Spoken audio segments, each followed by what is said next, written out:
Testing. Alrighty. Hello, everybody. Oh, there goes Mungie. For everyone on Twitch, here are your stars. And yeah, hello to everyone on YouTube as well. If you're watching this on a VOD, thank you for tuning in. I am streaming to both Twitch and YouTube, so if you don't see a chat on the screen, that's because I'm talking to someone on YouTube. But yeah, let's see. Trying more merch. I'm gonna find some music. So far the track that doesn't get me freaking flagged on YouTube. So where is it? Hope everyone's having a good day so far. There it is. Okay.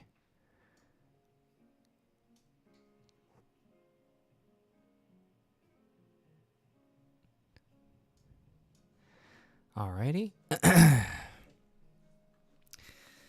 All right, so what I'm working on today is I'm actually going to be working on a new sticker of Magneto from Marvel vs. Capcom specifically. So I'm, people like the sticker. They thought it was funny, but not funny enough.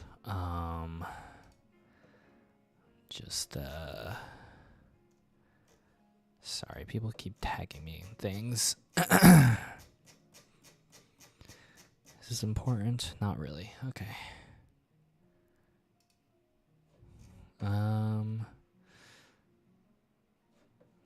Let's see. All right. Oh, and the Mungie PNG tuber. Obviously, gotta have that up. I keep forgetting to. Well, maybe because it's a new part of my stream setup. So.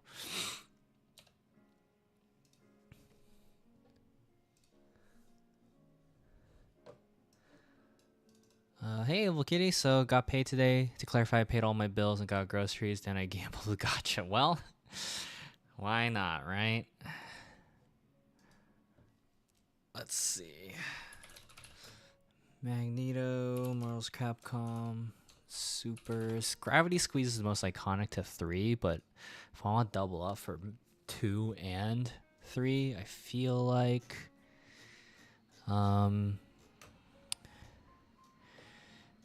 Disruptor. Let's see. Does Marvel 2 have? Nah. Let's see. Or Magnetic Blast. Magnetic Shockwave, I feel like, is his most iconic thing. So let's see. Magnetic Shockwave.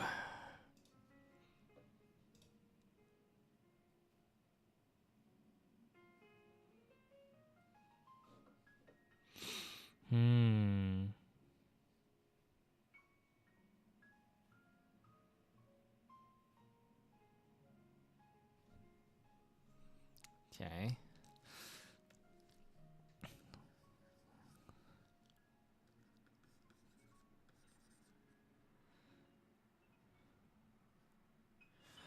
Or do I do something similar to like the Winter Soldier pose?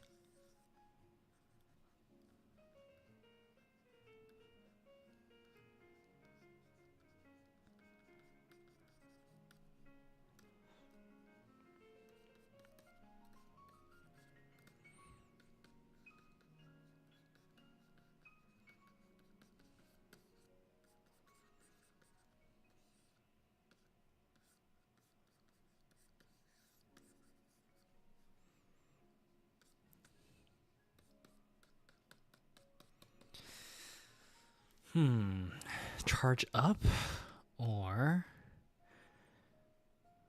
do I do something like where he is already slamming his fist down?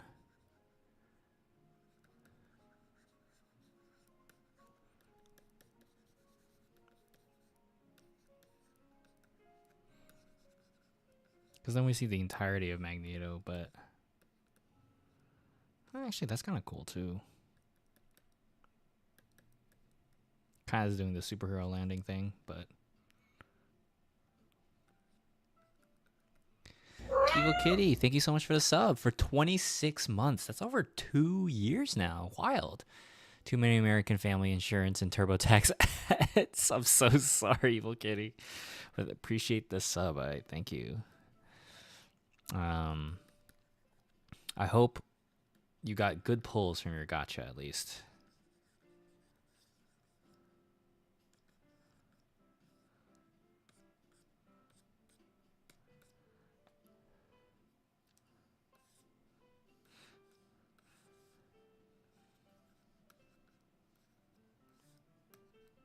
Something like that maybe.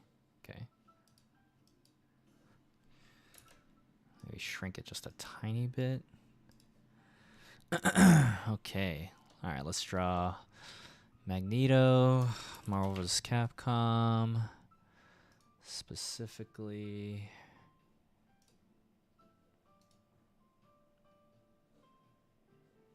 he doesn't look too different from 2 and 3, so.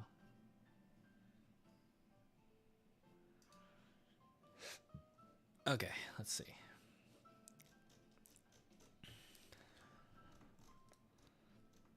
Hey, Zeronautic. How's it going? Hi Jay, any stamp rallies planned for any upcoming conventions? I actually just was reached out to by a friend who was also at Sonic Expo. And because they were like, oh, I just got into MetroCon in Florida in July, and I just realized that you're there too. Do you want to do a Sonic stamp rally? I'm like, oh, I might be interested, so just keep me posted. So maybe one.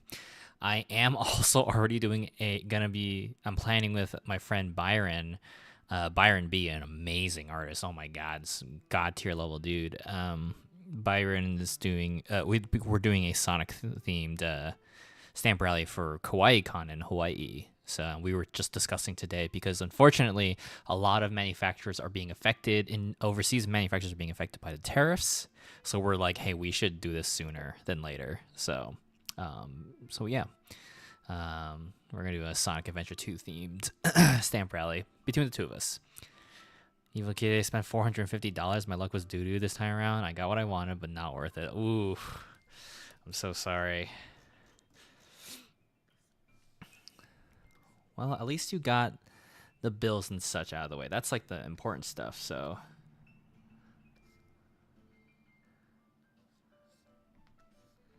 Why is this so... Do I have to do a thicker brush? Let me see. Yeah, maybe. Oh, this isn't even my brush. What the heck? Yeah, I was like, something feels off about this. Okay. Let's see. Of course, no problem, Zeronautic. How you doing? Hope everyone's enjoying the back-to-back streams. I'm just like... I got so much to do.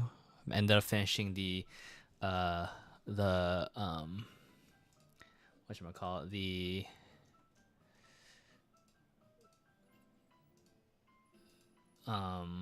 sorry, my brain is like scrambled right now. The sticker sheet of my OCs, so from last stream. So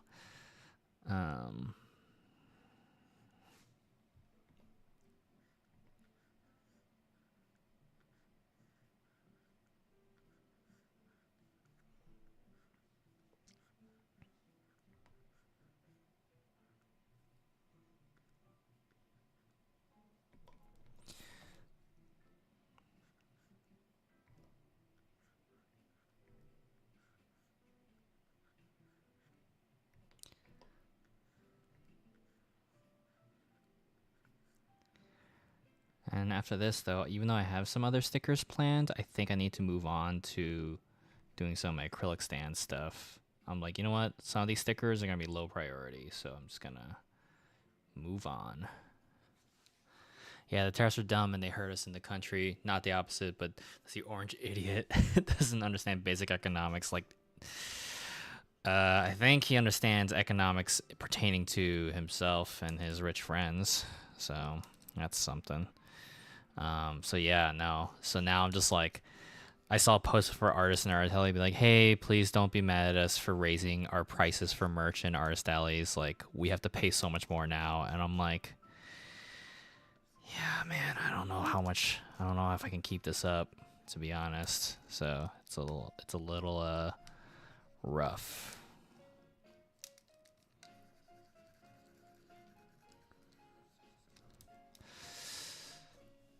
Um, I hope you're all doing well. Hey, Midnight. Yeah, just chilling, working on another sticker.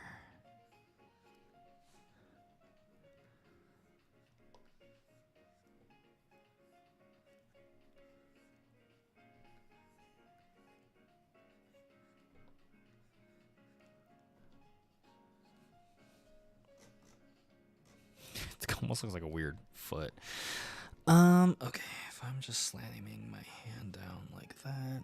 Okay. Or do I just make it simple?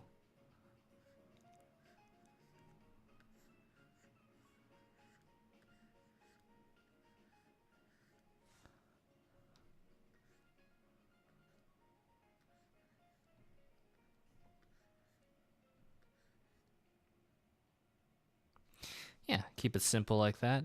It don't gotta be crazy. Magneto and his what's going on with his hands? Something like this.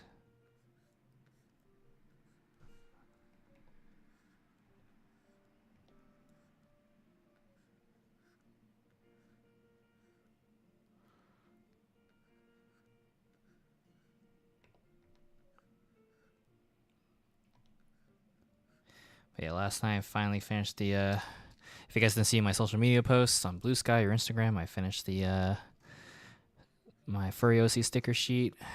So that's a huge relief off my back. And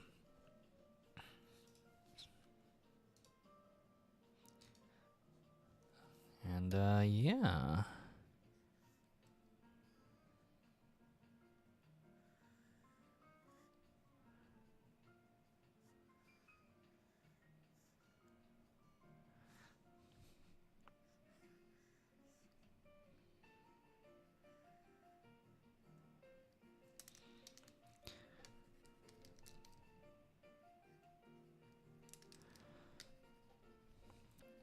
Unfortunately, I mean, I did some errands today, but I definitely did not get as much work done as I'd like today.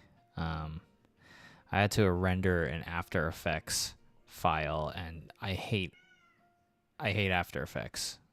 After Effects is the devil, and boy, oh boy, it just like took me like 2 hours to render one little thing,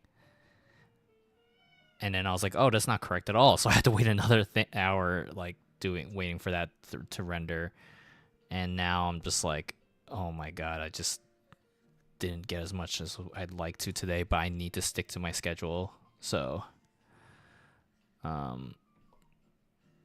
yeah. It was really annoying. But yeah. Hey Munji.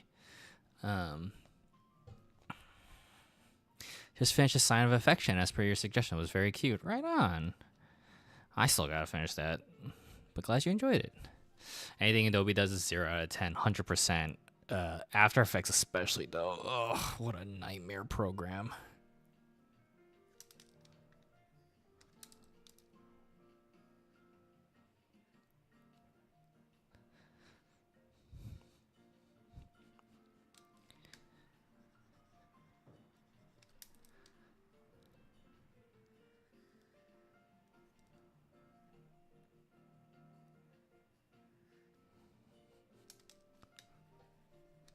Guess I don't have to draw that side completely.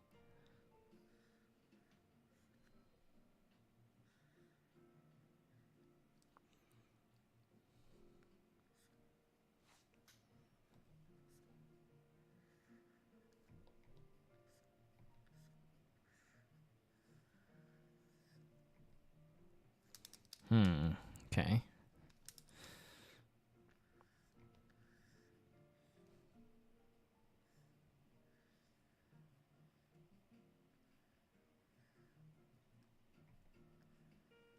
I found a local like Lego store nearby, not like a official Lego store, but like a third party place, and they buy some sets. So I'm like, ooh, I have some unopened boxes that I don't plan to build. So I might, if when I find time, take it over to get some cash. because I am in dire need. Still seeing Love Hurts next Tuesday with my roommate since a deal day at the theater is nice. Right on. When will I see a movie this year? God, I want to see a movie so bad. I don't have time. Which sets are you thinking of parting with? There's like a Birdhouse, one of the newer creator ones from maybe a year or two ago.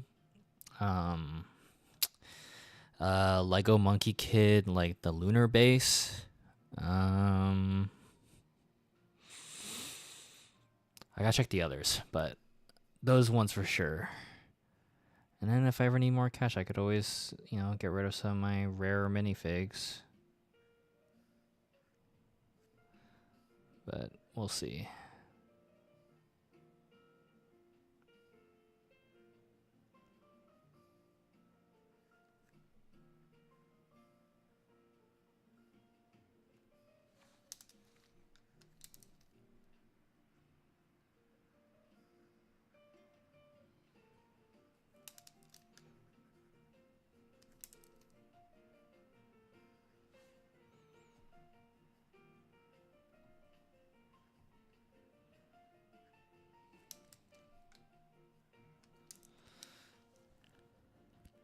Let me sell you some movie money. It's not about the money, Evil Kitty. I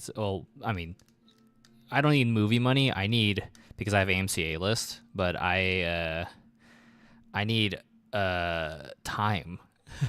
I think people really, I have to reiterate, guys, like, you guys do a 9 to 5 to work or whatever hours, and then you're like, oh, cool, I'm gonna go like play games and then, or watch TV, watch anime, watch someone stream.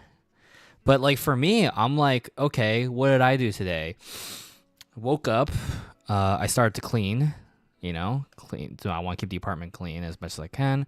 And then I made my post for social media, because that's also marketing is part of just promoting me and hopefully getting more work.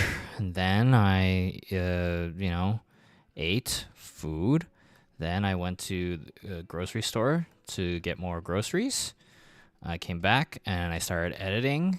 And like I was saying, I was rendering this file and then I had to re-render because it wasn't correct. And then I was like, well, shit, it's already 6 p.m. I guess I'll eat dinner. Clean. And now here I am, streaming. Like, that's the thing. Like, I don't really have time for this kind of stuff, like, right now. So, and why, like, you're like, well, why stream? Because I need to fucking draw. I gotta draw all these things so I can, have stuff at conventions and stuff. And you're like, why now? Because all the tariffs are fucking us over, and they're like, well, now I need, normally my place that, the place I like to order stuff from that gets it done in a week is like, hey, we might take like a really long time now. So I'm like, well, and oh no, they will take the normal time. Getting through customs will take forever now. No thanks to our country. So now I'm just like, well, okay, I gotta hustle. So if I can get all the drawings done, great. But as I just listed out in terms of my schedule, I can't just sit here and draw all day. I also have to edit videos for Sung One. I also have to do my other editing for my freelance gig. I also need to find time to write for my writing freelance gig. Like I'm like, oh, how long is an episode? Something like 30 minutes? That's a little tough, I don't... And this is not meant to like berate you, Evil Kitty, or anyone else. I'm just like, just explain, like, guys, I truly don't have time right now. Like, I really don't have the luxury to do this right now. Yeah, I'm in the process of inventing an 8th day of the week for you. I appreciate Zeronautic. An 8th day of the week would still not buy me enough time. But I appreciate the sentiment. It's crazy because it's like, I don't know. like last night, or like, you know, doing these drawing streams, right? I you know, finished a sticker sheet of why is my mouse dead? What's going on here? Okay, I finished a sticker sheet for the Furiosis, but I was like, wow, I thought I would be able to draw faster than this, and I still didn't. So wishing us all an easier and kinder future. Yep, same here.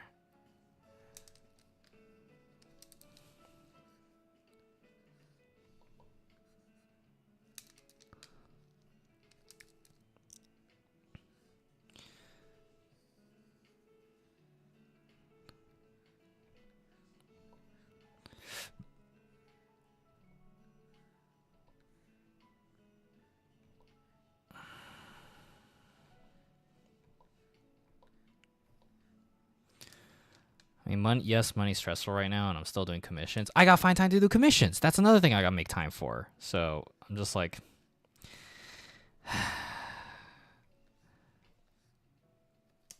don't think people understand what I mean by I'm busy. It's not like, oh, I'm busy, but I'm just gonna lay in bed and stare at my phone for a bit. Like, no, I'm busy. Like, straight up busy. Sungwon has asked me multiple days in a row to play this game with him, and I'm like, dude, I can't. I'm sorry. Like, it's not even just working for you. Like, I just have so much shit I need to do.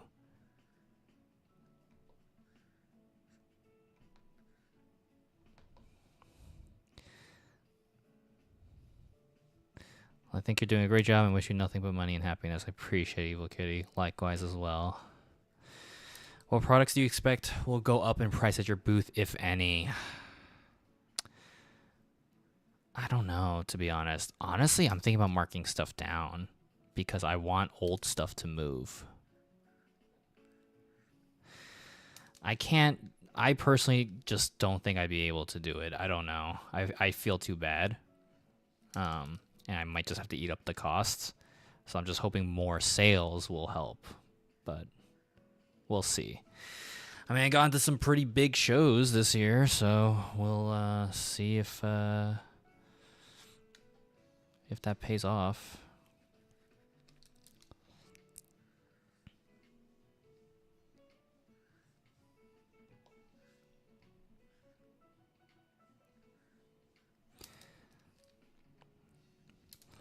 So expensive to do these shows too.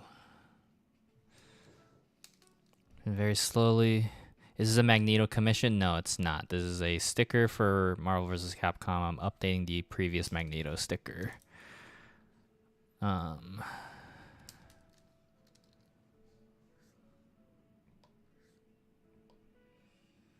Updating it because the previous Magneto sticker isn't moving that well, so I'm just gonna bundle it as like, hey, if you buy X amount of stickers, you get the old Magneto sticker.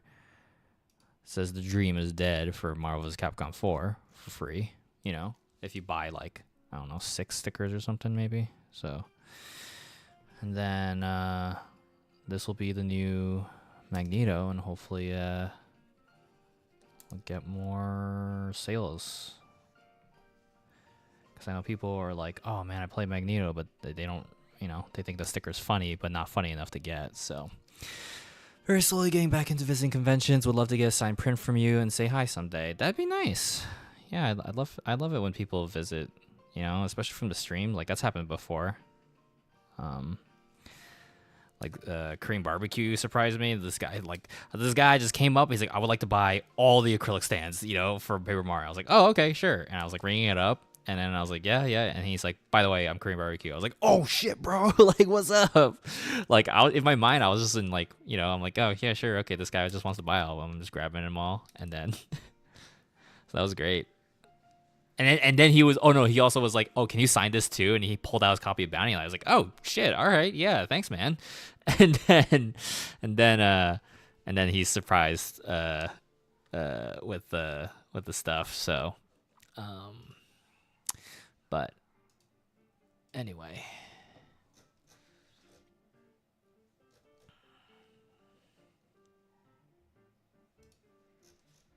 I feel like this Magneto helmet isn't doing it for me, even though I just spent so much work on this thing.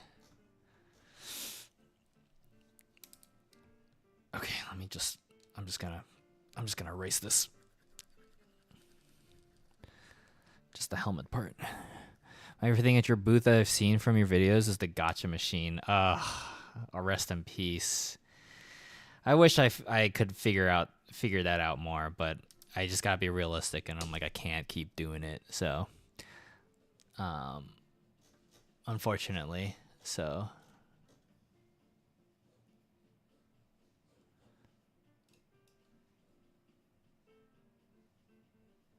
Can I yeah, there we go. Just want to reference the magneto head here, and then for here.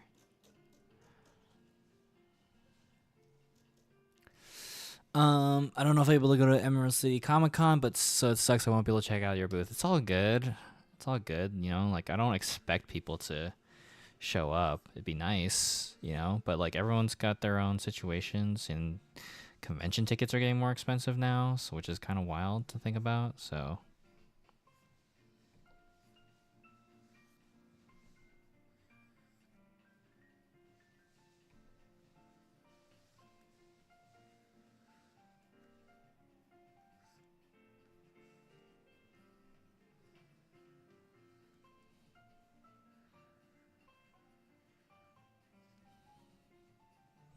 This head is huge. I don't think this was right.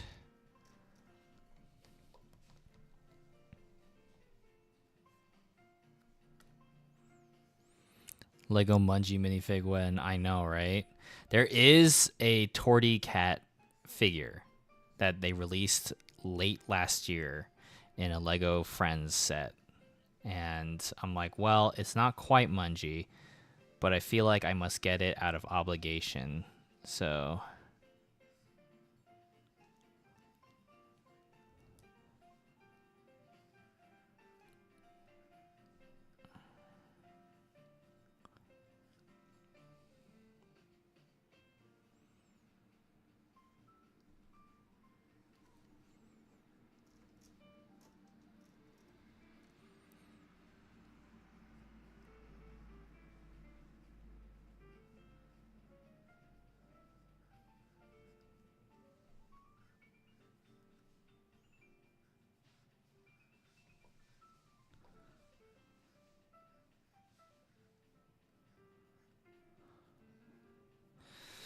let's see. Maybe a little closer.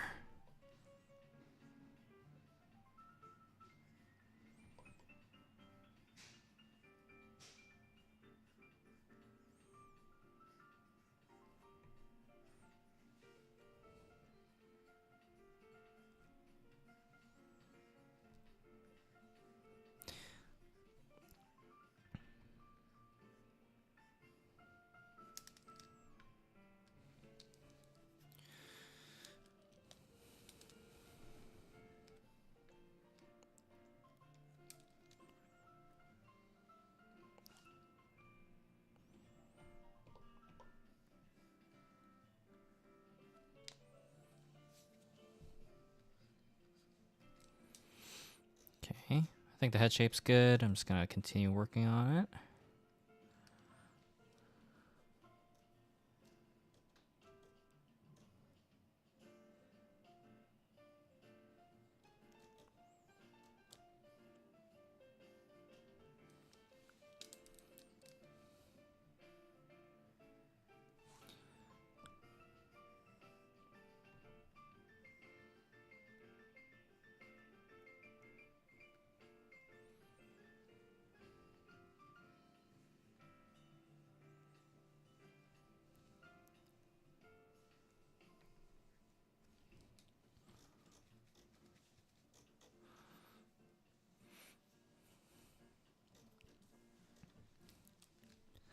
Guess I can fix this up.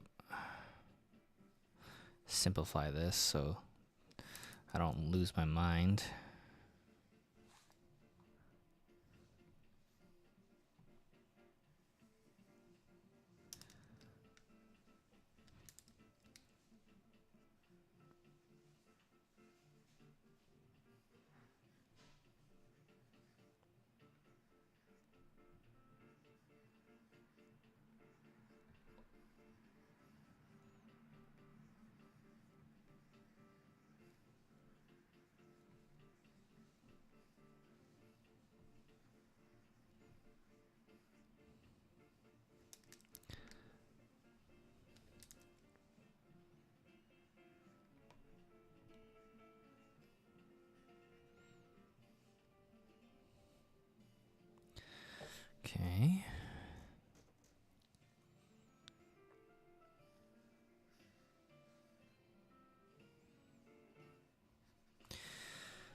I always just get bummed out when I'm just like, well, most of my day's gone, you know, and I just didn't get to do as much as I want.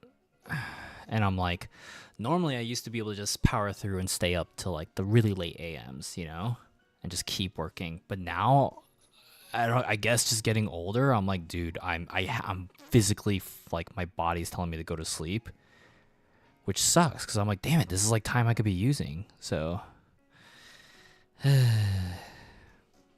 but oh well.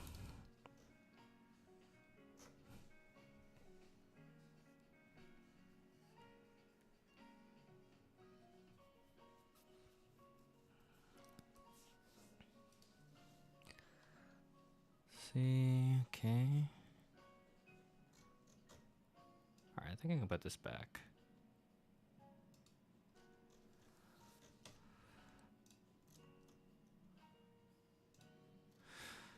Is there any part of your work that you could cut back on just for mental health's sake? Conventions would be the obvious one, but I'm already getting into so many, so Bounty Light, but I can't do that because, you know, it's been a while since there's been an update.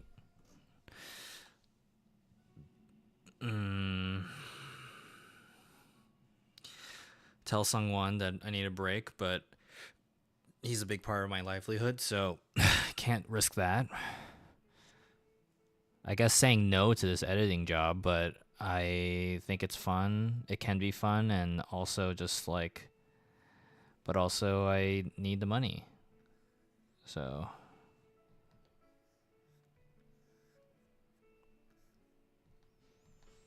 have you watched Don't Hug Me, I'm Scared?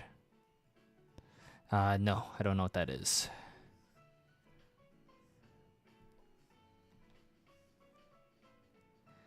I think if there's a song that fit more, it definitely would be in Tick Tick Boom, the opening song about Andrew Garfield singing about how he's already 30 and hasn't made his masterpiece yet, which, you know, that's one thing, but it's more so just like there's just no time, and time is just passing so fast. So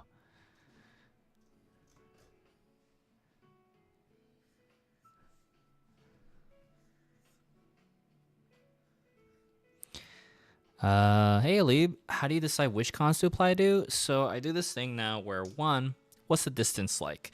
Is it local? Can I drive to it? Great, I'll try to apply to it. We'll see what happens, because that way that's an expense gone. If it's far away, is it known well? Is it big? Would my stuff do well there? You know, what's the demographic?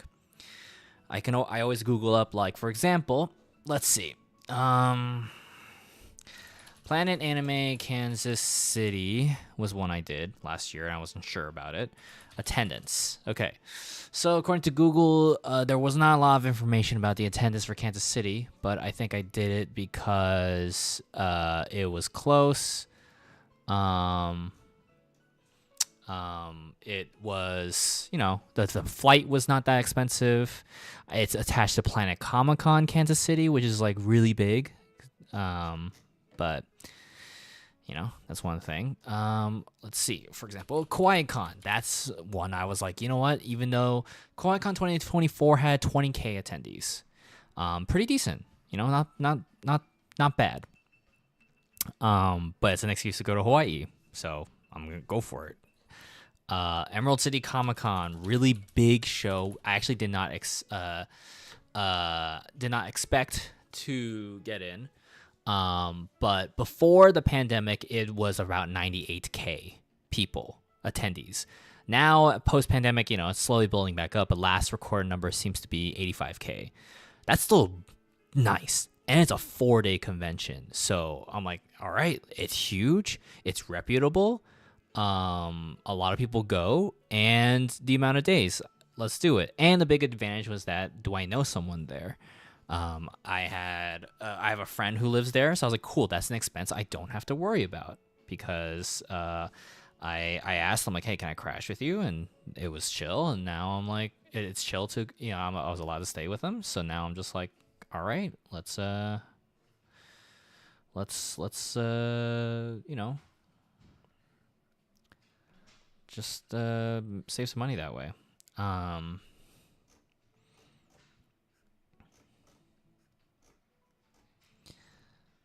Sorry, hold on one second. I'm just trying to figure out this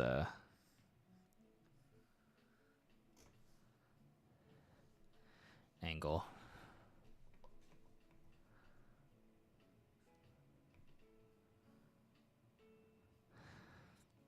All right, let's say which shows you were a PA on in the distant past. Yeah, absolutely.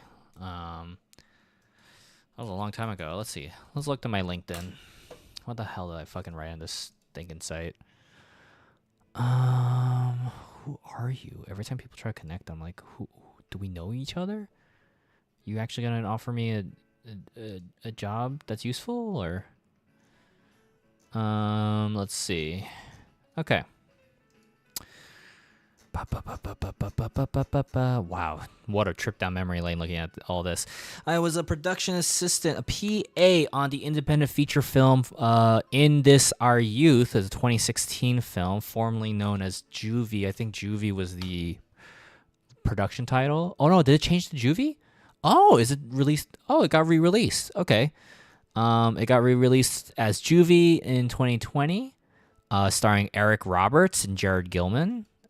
Met both of them, very lovely people. Eric Roberts was very nice. He just went around and took his time to introduce to himself to every crew member on set. And I was like, oh, this dude's pretty chill.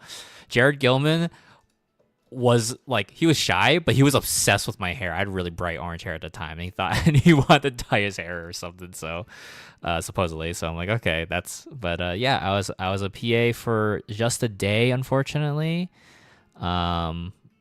No, that's not true. I was on set mostly for a day, but I think I did a lot of errands around, picking up food and props and helping up set of equipment, yada yada. Let's see. I was a production assistant on Hustle and Soul on WETV. Hustle and Soul is a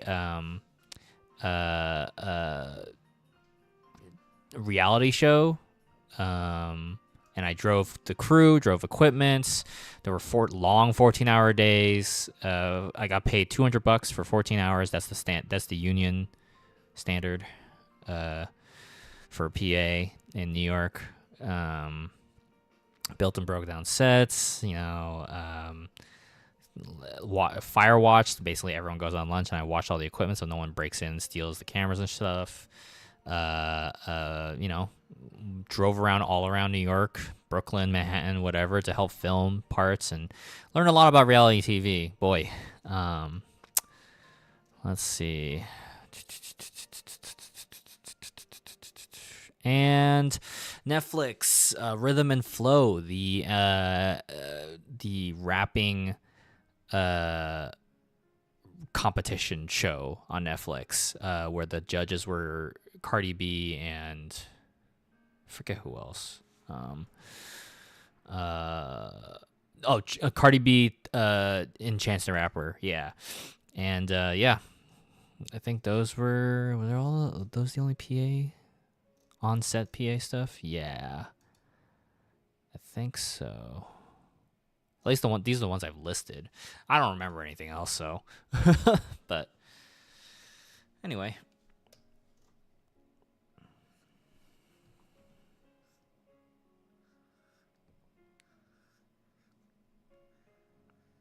Hope that was interesting.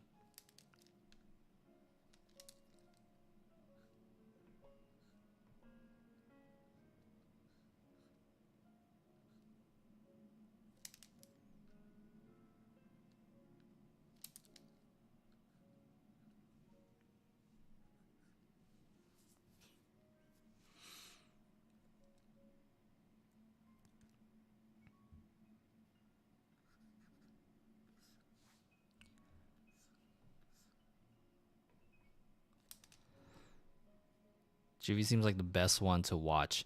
Hey, I don't think I'm credited on there, so it's totally fine. I'd be surprised if I was, though.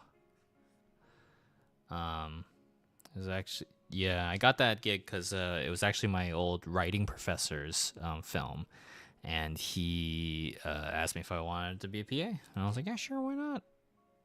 And then I was actually really busy, unfortunately, so I couldn't stay on too long. But you know, user on YouTube saying that feels like a lot of work. $200 for 14 hours. Yep, for 14 hours, I was driving giant trucks full of equipment and people all around New York City. I had to wait on sets and then run around, grab food, pick up food, yada yada. Don't eat yet because everyone else needs to eat first. I'm like, okay, and then I have to wash the car, find my own parking with this giant fucking truck in New York City. Um, you know, just try to look busy or whatever. And at the end of the day, return the truck. I had to return the truck. You know, you're basically everyone's Bidoof. You know, and you're like, yeah, return the truck at the end of your day. So I had to drive it even all the way back. I drove and dropped off the crew to each of their apartments in Brooklyn, and then drove all the way back to Manhattan to drop off the truck, so I could take a train back into Brooklyn towards my apartment for $200. So was it stressful driving in New York? Kai Slamenda on YouTube saying, was it stressful driving in New York for work, or did you get used to it? I mean, yeah, I got kind of used to it, you know? Everything just kind of, because everything's in New York City is a grid system, so it's kind of easy to just know where you're going. And also I'm a big truck, so I was like, get the fuck out of my way. So, um, but yeah.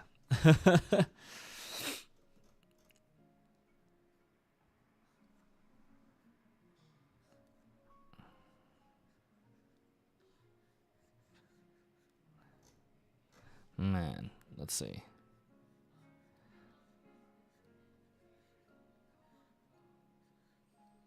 But yeah, okay, there we go. There's a fist. Um, yeah, not like super stressful, but you know, it was a little nerve wracking at first, but you kind of got used to it. You know. Now, by all means, I don't have like a big truck's license or anything like that. Um, this was like kind of like those rental like 16 passenger van kind of deal, like the super duper church buses or whatever. I don't know how else to describe them, but um,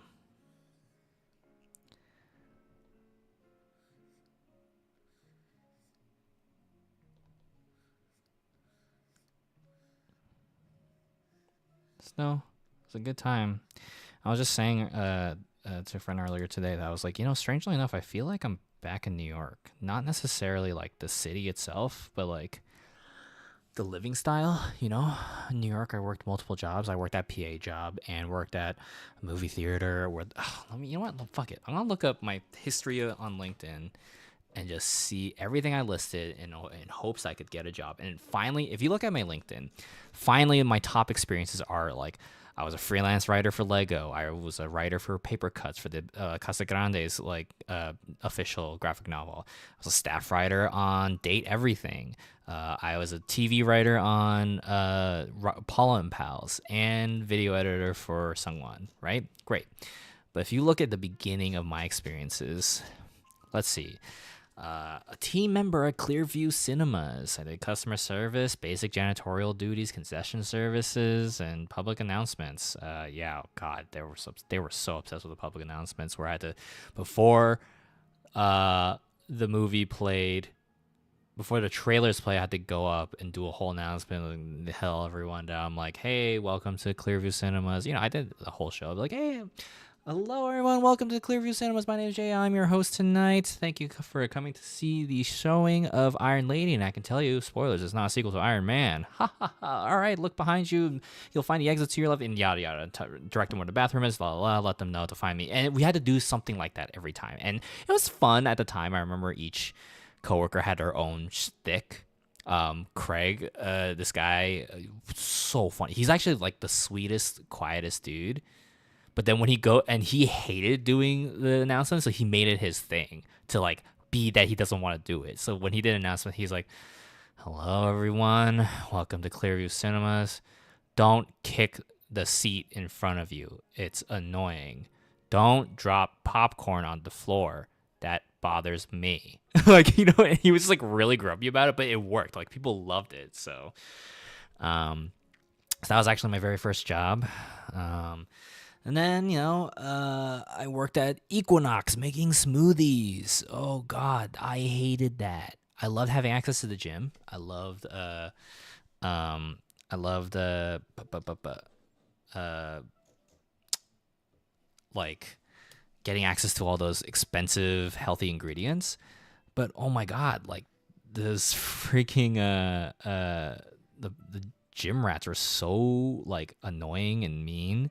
My coworkers were very gossipy and like just like just allowed to frame a lot of stuff on me, like they kept saying stuff that I was like a bad employee or whatever and disrespectful when I'm just kind of like, dude, I'm trying to do my best. And then my main boss was like, everyone told me that you were really bad to work with, but every time I'm working with you, it's very chill. And I'm like, I think there's just a misunderstanding.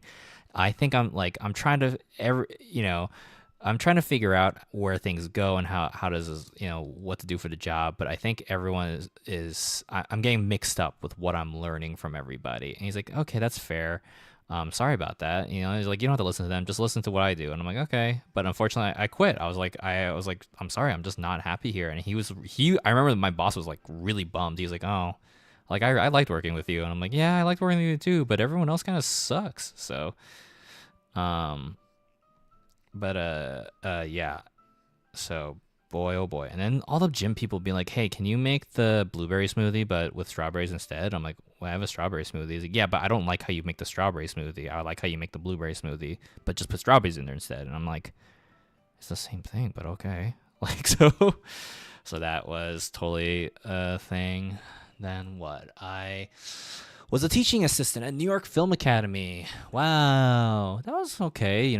Teaching like young high school kids whose parents had enough money to give them an activity during summer, so they sent them to film school for the summer. Yeah, and had to chaperone them while they run around New York City and try and you know um, make a movie. So almost went there for college. Good thing you didn't. It's like fine, but I actually don't think it's as good. I think I absolutely hate their advertisement. I think it's like absolutely insane. Where but yeah. So where they're just like, I don't know if you ever seen. Hold on, you know what? I gotta find this. Can I find this commercial? It is like the most insane commercial I've ever seen. New York Film Academy commercial, quiet on set. Let's see if it's still up there. Do they have it? Is it too old? I'm not finding it. It was this like really shitty commercial of these guys at a diner. He's like, oh, and then like like chatter, ha ha ha. Oh really? Oh, no. And then you just hear like very distinct things like Spielberg, ha ha ha ha. James Cameron, ha ha ha ha. Like you hear like that kind of shit, right? And I'm kind of like, okay, like and then you just hear shh, and then these people at the diner are like look over, and then it turns out in the diner there's like a whole film crew, and they're like quiet on set, and it comes back to the people at the diner, and it's like, don't just talk about movies, make movies, New York Film Academy or something like that. And I was like, that sucks. That straight up sucks. But yeah, no, I taught there for a little bit. That was fun. I kept telling them like, hey guys, like I can teach basic writing if that helps, but instead I just helped rent out film equipment and, went to the awkward parties. The thing about working at jobs in New York is like everyone at work is fucking, like everyone's fucking single. So everyone's like really, really like lonely and desperate. And I'm just kind of like, oh my God, like I'm not here to make friends.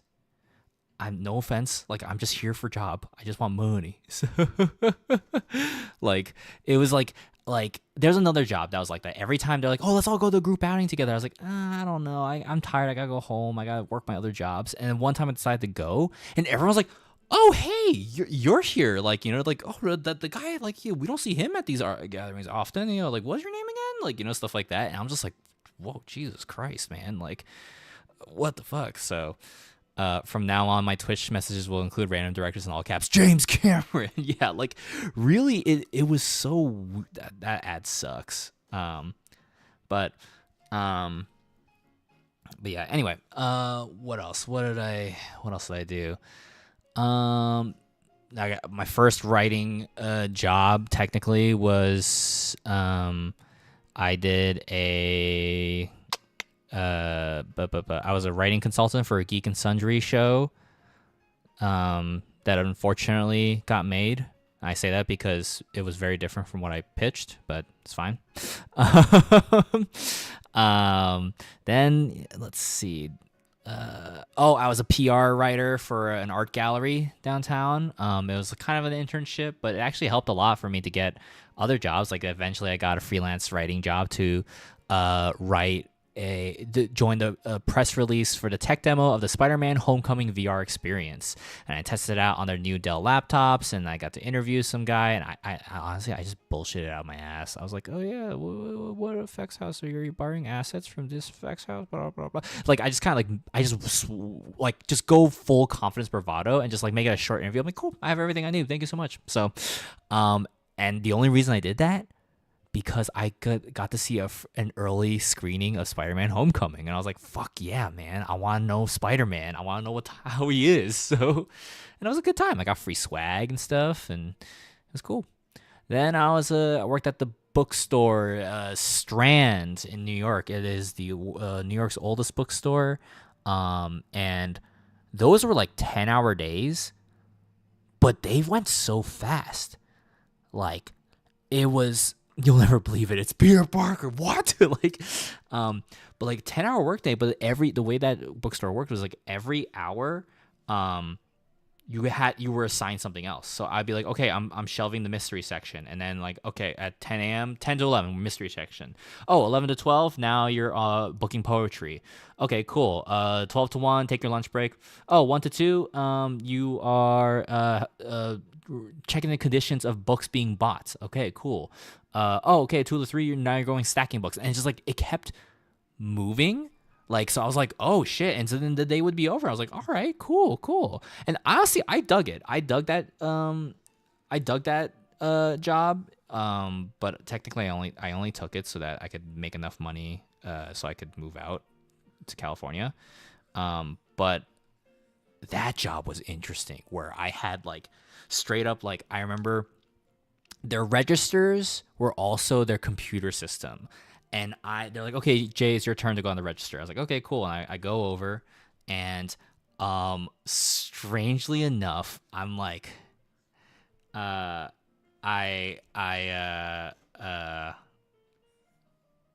on, I just want to do a funny Magneto face. There we go. I go over, and on the register, hey, Demolition Derby, what's going on? And hey, Sungwon, so at the register, it was so crazy. I go in the register, I'm like, oh, you're on register 2. I'm like, okay, and I look on there, and right open is a fucking email chain, and the email subject thread was like, new workers, or something like that. And I was like, I don't think I should be seeing this. So I was about to close it out, but then I saw my name, and then I was like, what the fuck? I'm like, this is like some movie plot shit. I was like, okay. And I started reading the thread, and I was like, okay, what do we think about Jay? Right? And everyone was like, oh yeah, he's great. Oh, he's so nice. Every time I see him, he's talking to customers with a lot of energy. He could read a bit more books, but he's chill, like, and everyone's like, yeah, cool. I was like, all right, yeah. And then the person who asked initially, I know she hates me. That manager hated me, and she was like, okay, but like, I think he like talks a little too much. And then they're like, I mean, I guess, but like, he's getting along with everybody and the customers. And she's like, yeah, but like, I don't know, he could be stacking books more. And I was like, I don't know. I think he's pretty hardworking to me. Like, and so it was like she really wanted to start a thread just so that she could like, be like, this. We should totally get rid of this guy, right? Like, oh my god, like when I said I was like quitting, like she did not give a fuck. She was like, all right, see ya. Like she really wanted me to go on. So, like, oh my god. But I was like, that was so funny that like she was so convinced that I was like, oh yeah, everyone's gonna shit talk me, Um, but it was rough, but it was nice. I dug that job. Honestly, if I lived in New York, and I would work there again. That place though specifically, boy, oh boy, everyone was really nice. But every time, the one time I went to the bar out with them, I was like, you know what, I don't have to go tonight. Let's go to bars. Like, everyone's like, oh shit, and everyone was like so surprised to see me. They're like, "Oh yeah, yeah," and like everyone wanted to like talk to me because it's like again a new person that they don't know can like and and for me like I don't date coworkers like that's like a totally not some for me. I'm just like that's not something I'll do. But everyone was like, "Are you down to fuck? Are you down to fuck?" Like that kind of energy, and I'm just kind of like, yeah, what's up? All right, see you. Like, so, and I left early. I was like, this is weird, man. Um, it was very strange, um, but yeah, okay. And then after that, well, I also worked during that same time at college. I worked a lot of different jobs. So in 2012 to 2013, I also was the assistant for the film library of my college, or we had a library of like Blu-rays and DVDs, so I organized all that, checked them out, yada yada. Then I was an RA, like a resident assistant at one of the dorms for a summer, and I got to like hey, like make sure everyone's no kids are drinking, yada yada, doing drugs, blah blah, but everyone's being chill, assessing resident concerns, yada yada, and I got to get free housing for a bit, and they really liked me and wanted me to stay longer, and I was like, I'll stay longer if you guys let me have a cat. And they're like, we can't allow pets in the dorm. I'm like, all right, I'm sorry, like I'm out of here, like I just really need a cat. Like so um and then I got the job as the student center manager. There's like a student lounge at the college that I went to, and I was in charge of it. I worked there for first, and then became in charge of it. And I got to like hire everyone and interview them, and like set their schedules and stuff. And it was chill. It was real chill. So, I remember I visited one time, and the person who was in charge now, that I left it in his care, he was like, "What do I do?" And I'm like, "I don't work here anymore, man. Like this is you." Like so, but uh, uh, but yeah, and then I was also an administrative assistant at my college as well, where I like checked spreadsheets and helped assist the office, and then checked out like different I'm gonna drop some stars for you guys in the meanwhile. Different freshman college applications, and I went to the School of Visual Arts, so a lot of the applications were like, oh my god, I'm here because Stephen Universe changed my life, and oh my god, like Rebecca Sugar graduated from here. I'm like, great, cool. But then one person was like, yo, I don't know if a lot of people like anime, but I love Yu Hakusho. I'm like, yo, accepted. I'm fucking like, here we go. Like, but there was one application where this dude, all he wrote in his essay was, I'm a beast at everything I do. And I'm like, shit. Like, I respect it, but I had to send it to my superiors, and they're like, we'll email this guy. So and then I've been a recurring guest lecturer for the intro to narrative writing class. It was the same professor who brought me on as the production assistant for his film, Juvie, and yeah, so that was fun. I haven't talked to him in years though, so it would be nice to go back, but I technically sold a script to him, but I don't think we ever finished it, and I think it's just too much time has passed. So Then I picked up right after I graduated college. I started working at the Lego store, and I was like working at the Lego store in New York, then in California. Well, I stopped and I moved over to California, and then while working at the Lego store, I also then sold my first pitch for to Nickelodeon. And that was like a whole deal, and I was like, great. And then moving to California, I'm like, this is gonna be great. My life's gonna start. And then they canceled my show. So then I went back to the Lego store. I worked at a waffle stand. Did the PA jobs, and it was pretty miserable for a while until I picked up the job from Omona, who hired me, and I was their first full-time employee, and that's where I learned a lot of my convention experience. Going to cons, figure out what cons are good, and like selling the shirts and whatnot. Honestly, it's crazy because like that was the first the first show I think I did was Kawaii Con with Omona. And I was like, oh shit. And I remember when I first started working for Sungwon during the pandemic. I was let go.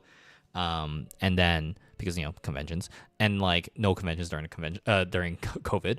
So but then I started working for Sungwon during that time immediately, and then I remember comments being like, I could have sworn I've seen Jay work for Omona, like I've seen him at conventions, like are they the same person? Like, and yeah, Omona, if you guys haven't seen Omona's clothes, like they're great. I still wear a lot of like Omona stuff, and but yeah, no, yeah, that's where I got all my convention experience. And then, I was working for Sungwon, editing, yada yada. Then I got to pitch to Lego, which unfortunately didn't go through. But hey, I got to put that on my resume that I got to sell a pitch to Lego.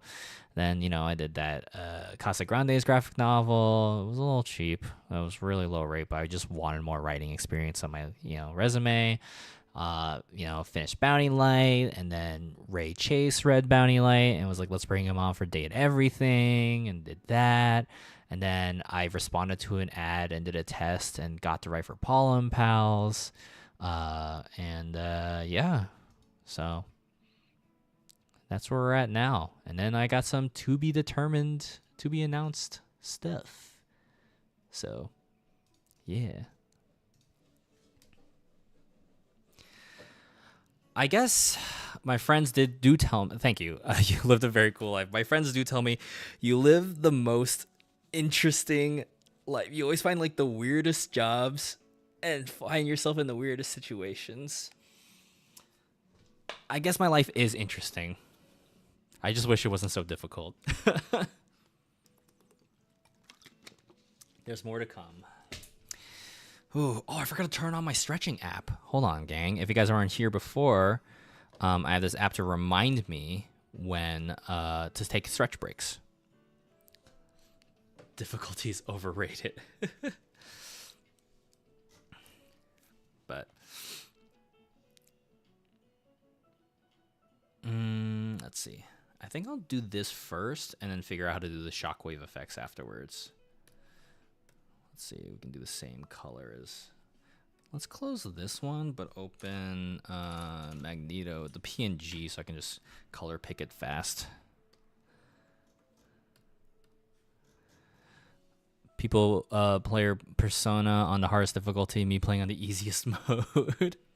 Yeah, I'm like, there's no difference. I don't need to play on the hardest mode for Persona. I need to see the story. Like, I need to move on. Cool. That's referenced. We get our paint bucket. Then we kind of go around the head. Boom. Easy. We can fix that up in a bit. But yeah, he's like mostly red, red, red, red.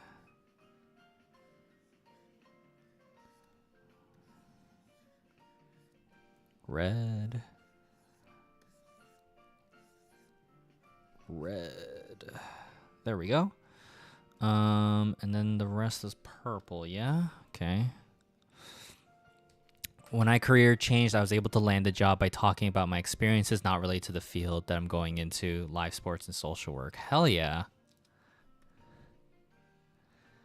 That's the thing. Like, it's. I was so worried. I was like, dude, what do I do? Because my experiences don't match up with what I'm able to do. But everything you learn, everything you do in life, like I learned this from a friend who was like, everything you learn, you just take with you and move on. It's like, it's like I still think about the skills I learned from Omana. I still think about like what I learned from pitching to Nickelodeon and apply it to the stuff now. It's everything just kind of translates over, even if it's a different career.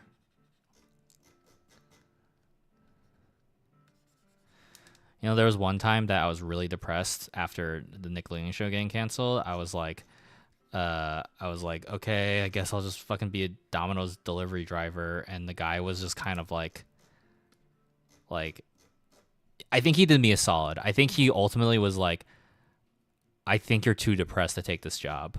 Like, I think he just did me a solid. And it was, yeah, no, it was rough for sure. But But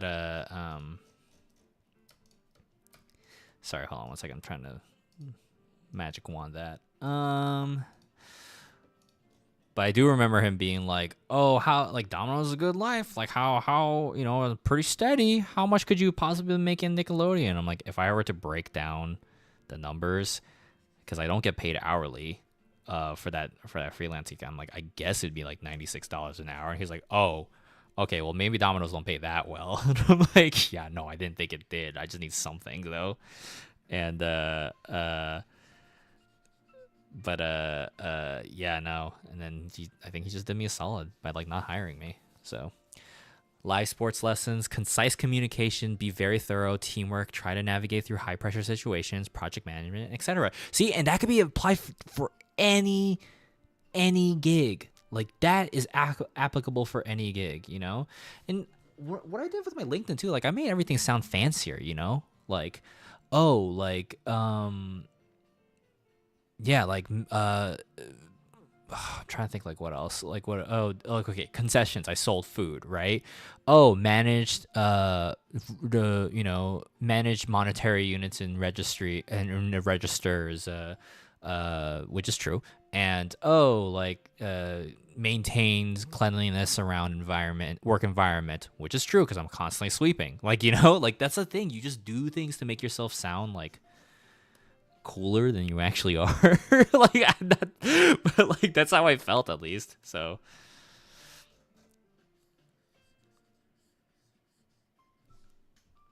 actually, let me do this. No. I interview new people for my work team sometimes, and I'm a big advocate that adaptability is one of the most important things. Most job specifics can be taught to someone who's got the open mind to learn, at least in my field. No, 100%. You just gotta, be ready, Just be down.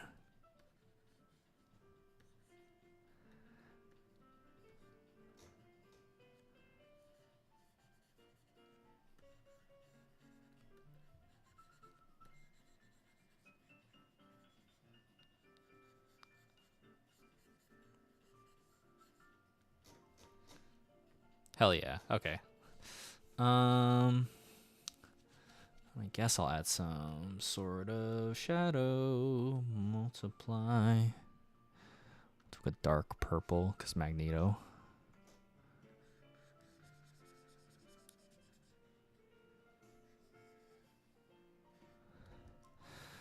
At first, I wanted to be a secondary education English teacher, but student teaching was nerve-wracking, especially since I feel like as I've gotten older, my performance anxiety has gotten worse.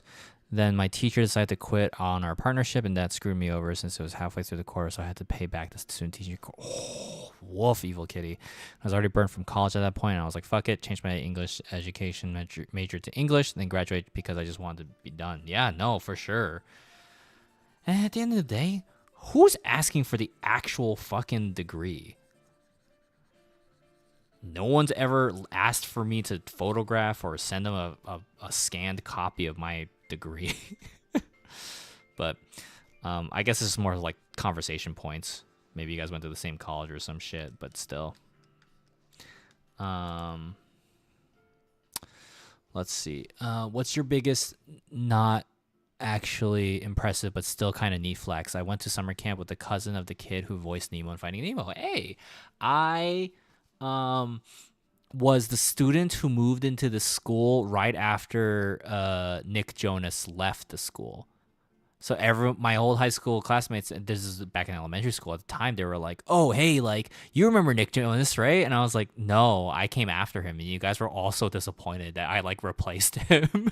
So, um, I guess the other thing also is I went to school with Stephen Baldwin's daughter, Alec Baldwin's niece, and I remember I was invited to her graduation party, and I remember staying in line for a hamburger, and I just hear like Alec Baldwin's voice behind me, just be like, "That one looks like a good one," and I was like, "Oh yes, sir," and I just like grabbed a burger and left. But oh my god.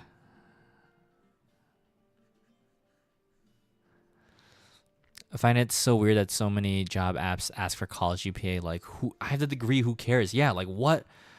Who everyone fucking stupid at college. I don't care how what your GPA is. I'm sorry, everyone's still a baby in college. Like, that's something that we just did not learn. You hate Alec Baldwin's burger, legend. uh Working at a preschool was not the first thing I wanted to do as a career, especially since I did not have the experience with teaching little kids, but it's been an experience I feel more confident in New York third year.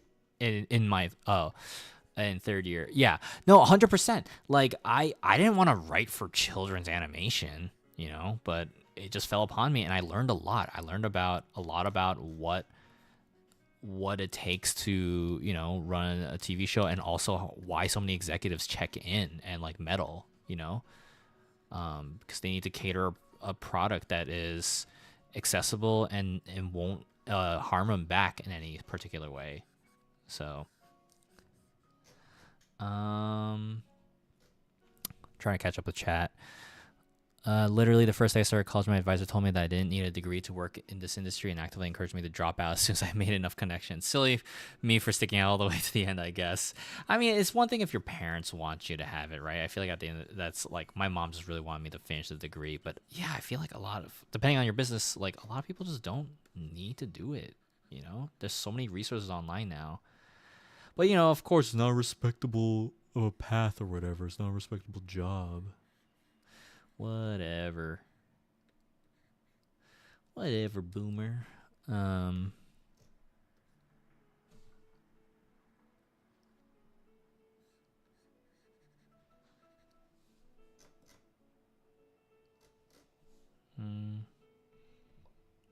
just.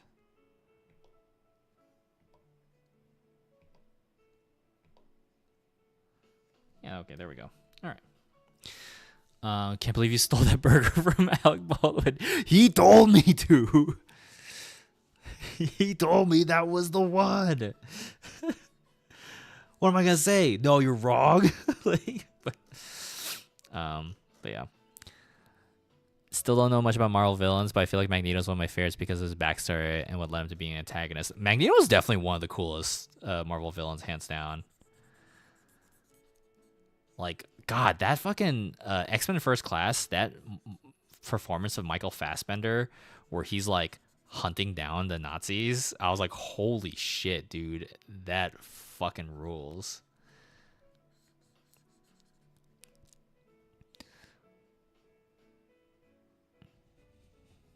Best friend from childhood is an animator for Bluey, and I brag. Oh my God, that's amazing.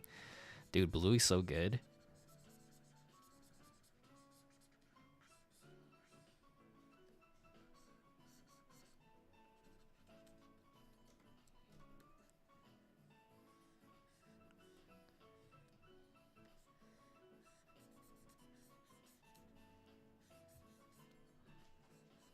Let's see.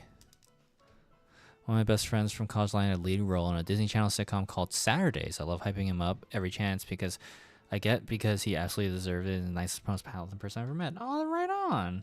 That's so sweet.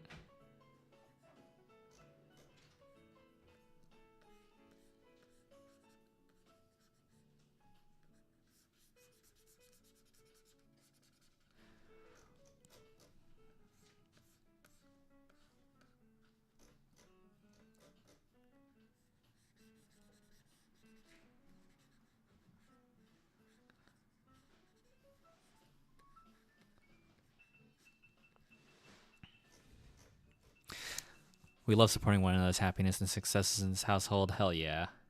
You know what's the saddest thing I feel like I wish college taught was I really wish that college told you that I think the biggest scam about college, because I think I had a really good experience personally, but I do think it's not for everyone, because for me what I got out of it was my connections and my social skills and the friends I made. I think that was really important.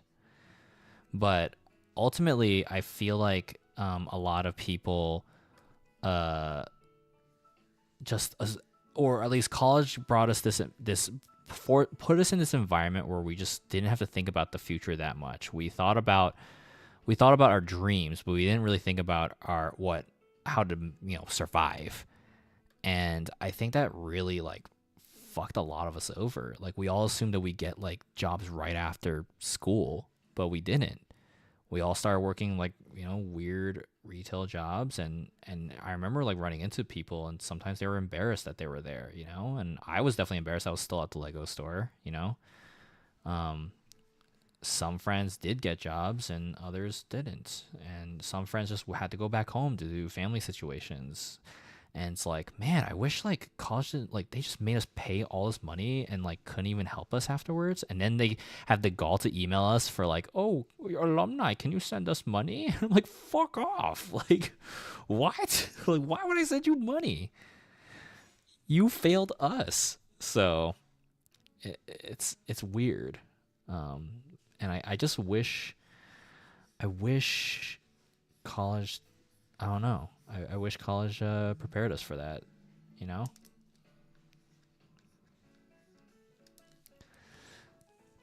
It was especially fun graduating 2020. Woof. Oh my goodness. Yeah, that sounds rough.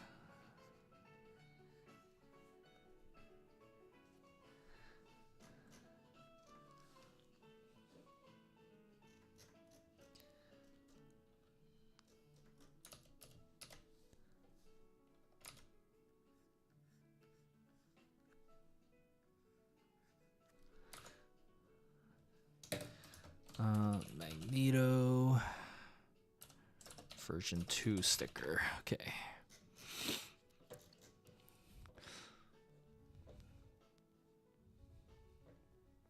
Yeah, the X-Men movies, some of them are great, a lot of them are not, but Magneto just hands down fucking rules.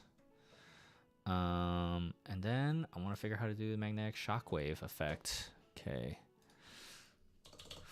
This is a super in Marvel vs. Capcom where he slams the ground and a bunch of energy pops up. Marvel vs. Capcom, it's it's purple and blue and stuff. So, okay.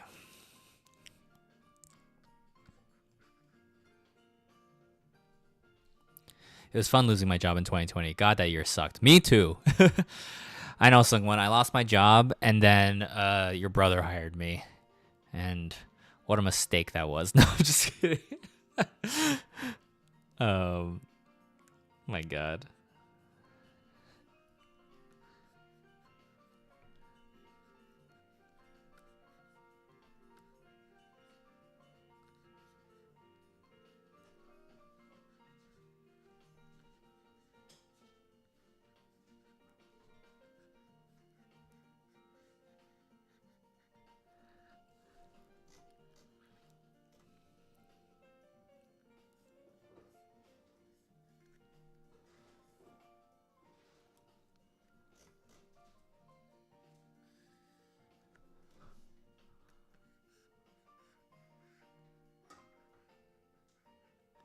And then another purple.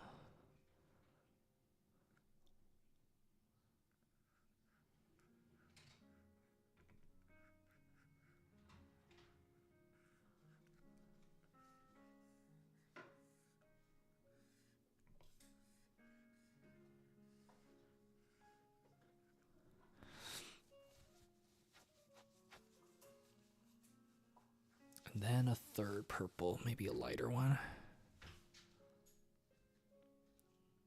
No, it's just going darker and darker, right? So maybe a dark purple blue, maybe? Yeah, that looks good. Okay. God, this sticker's wide. The sticker's gonna be a lot smaller than intended. Okay, cool. And then we're gonna do, how do we do this? It's a 2 to 3% chance that the Earth might, a meteor might hit Earth at 2032. Why can't Earth just dodge?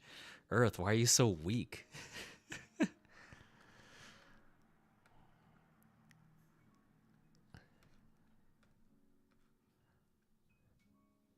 Fingers crossed. Just kidding. Unless, maybe.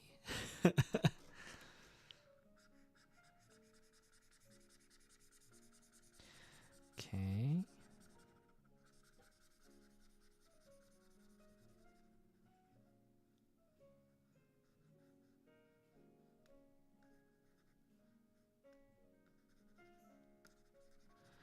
Okay, not to worry. I'm not fully covering all this. I am just filling parts of this out.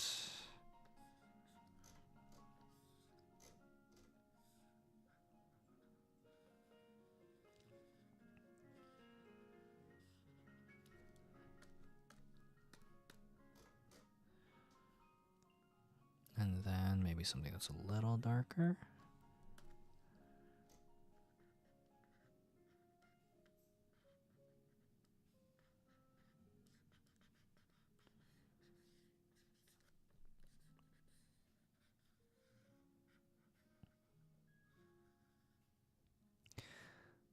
Better send the oil drillers up to take it out.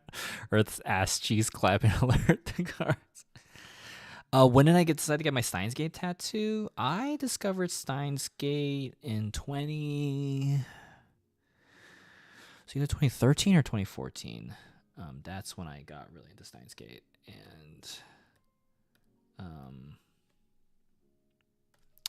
and I got the tattoo in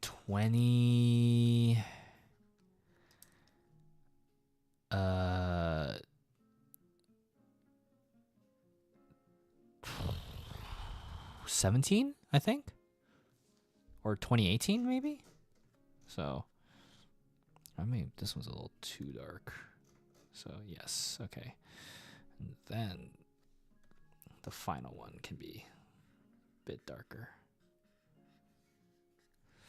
Speaking of Marvel, I guess Fantastic Four is coming back to the MCU. Well, I am very excited for that. That teaser was great. We talked about it yesterday in the stream, and I'm like, you know what? A friend said this is a good excuse for them to ditch the main MCU and just focus on Fantastic Four. Like, I love the look of it. I am excited.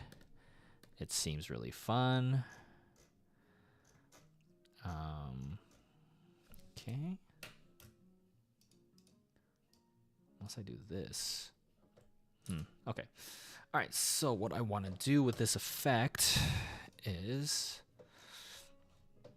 we're going to first put this to multiply or screen. Nope. Okay, multiply. We're going to multiply there. We're also going to duplicate it and make it add glow. We're gonna do a blur. Maybe turn it to a different thing instead of add glow. Okay, this works. Okay. And then this guy, we're also going to, should we blur it? Nah. Okay, let's multiply as well. Yeah. Okay. That's 100%, but this can be a little less glowy. But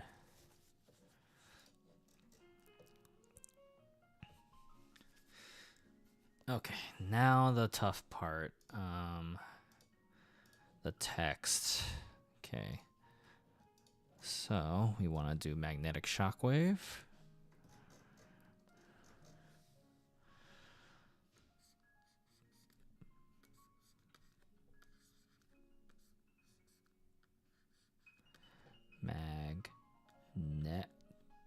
Magnetic.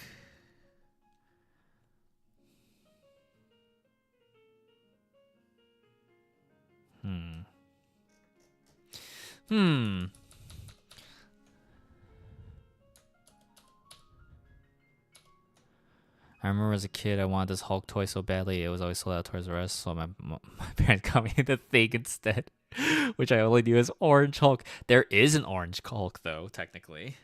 Um, what is his name? Orange Hulk. Let's see. Orange Hulk. Orange Hulk was part of the Black Legion who served Weapon Omega. He was presumably constructed by McCoy or the Sugar Man in their genetic recombinant vats. He defended the Apocalypse ship in Manhattan and attacked the last human settlement where the X-Men fell. This is like a different reality, but there is an Orange Hulk. We have Hulk at home.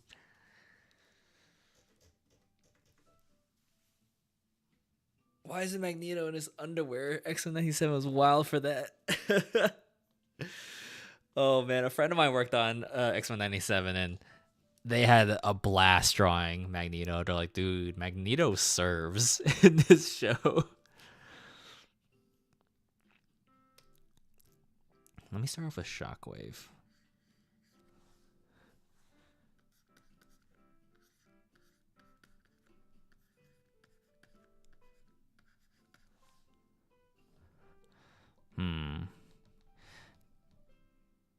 Like, unless I shrink it and do the text this and this, or somehow do something creative with the text over here, but I don't think that's quite right either.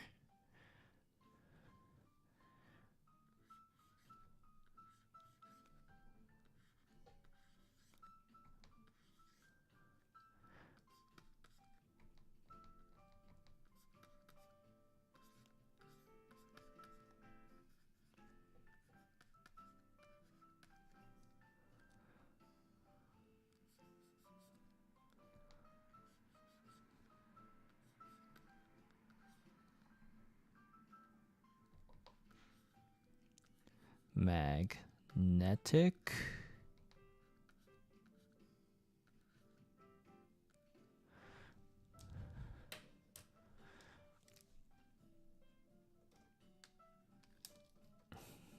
He did have Gilf energy. He was so good in that show. Okay, let me move everything down just a smidge. There we go.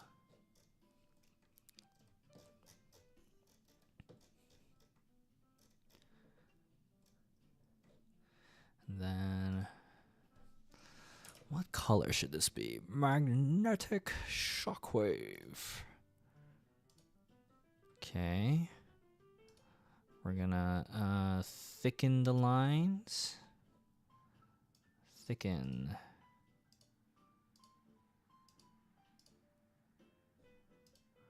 Magnetic Shockwave, and then do a, I think a, yeah, look at that. Oh, that's too much.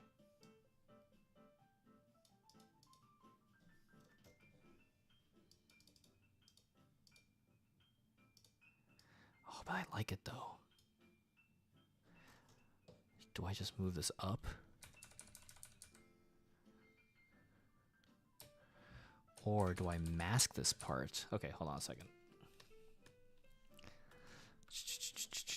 Well, I gotta cover all this.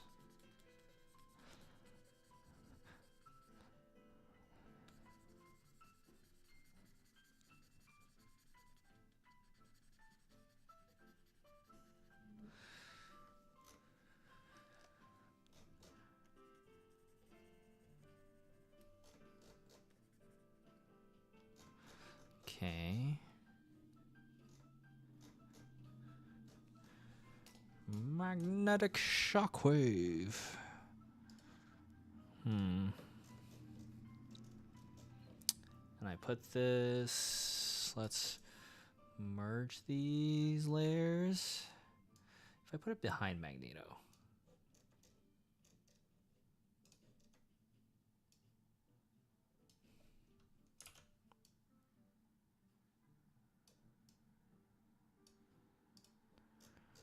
Magnetic shockwave. Yeah, okay.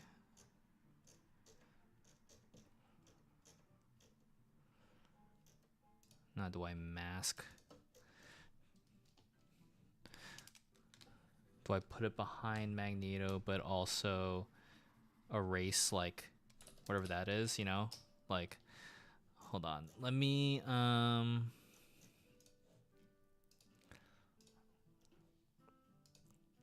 inverse, and then we go all the way to here, and then we just pop that. Yeah, like that.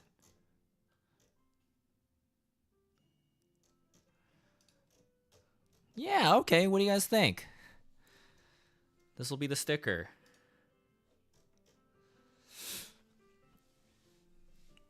Ooh.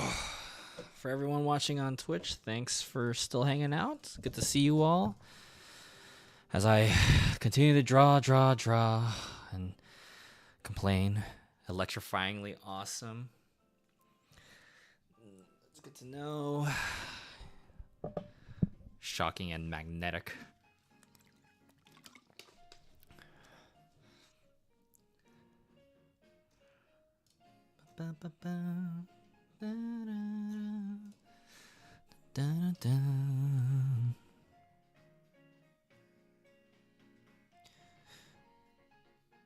Just fix the A's a little bit, make it a bit more apparent. I wanna maybe fix this a little bit so it's not completely touching, or is it better that it looks touching? No, okay.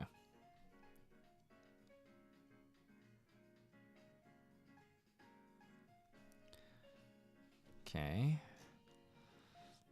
And then I think these are a little too close together.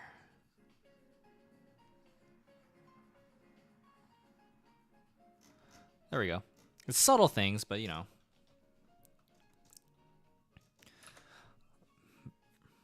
Alrighty. I gotta save this. Well, first, I'm gonna, save the file. Make a new one. Oh, no. I'll make a new layer. Earlier this morning, or like last night, I saved my sticker sheet. If you guys just saw on my social media for the my OCs, and then I completely saved it over the wrong file name, so I had to remake it this morning, and I was so sad. I was like, this is how I'm starting my day. You know, so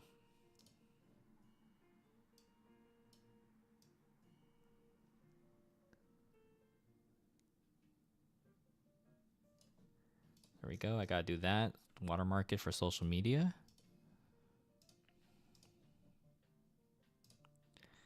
Cool.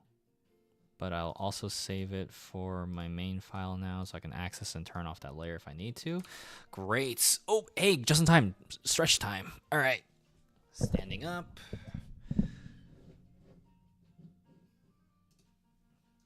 Bungie's on a break.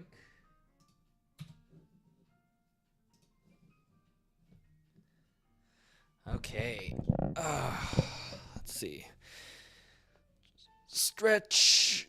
Don't forget to twist and rotate your wrists. Make sure you're not gripping the mouse too hard when you're playing games or drawing or whatever.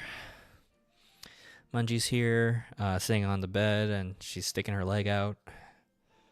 She's taking a nap. Cool. All right, glad I got this sticker done. That's one more thing. Mungie's not near me enough to like pet. Well, okay. All right, I'll give Mungie a pet. Hold on. Mungie.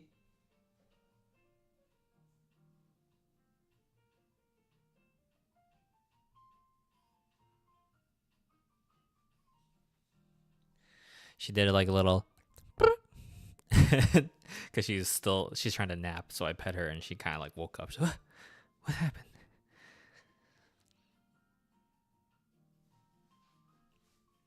Oh. She thanks you all for the pets. I think she's returning to nap.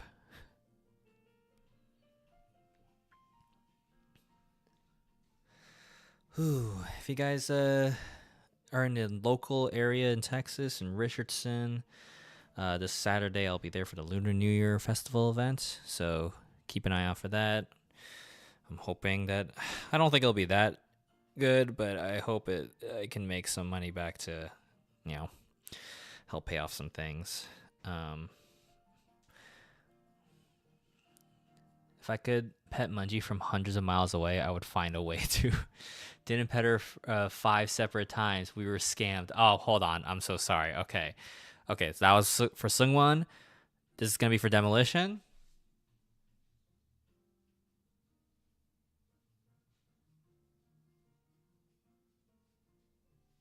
She started purring. Okay, and this is going to be for Lieb.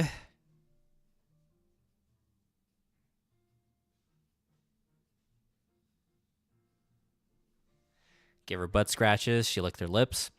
For Choo Choo.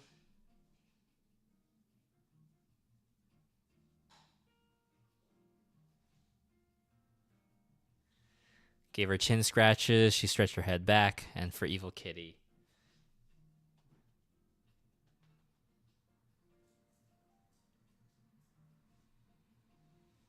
Gave her butt pats, and then she grabbed my hand. Alrighty. So is she glad she doesn't have to share with Goman now? She like hung out in my roommate's room today. It was weird. And then I walked in here, and then they were both Mungie and Goma were knocked out on my bed, and I was like, oh, okay. It was very cute. I'll post it to the Discord. Let's see. Where is the pet gallery?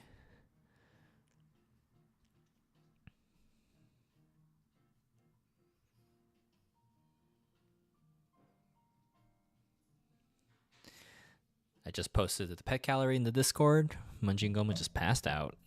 Just chilling together. Ah, boy.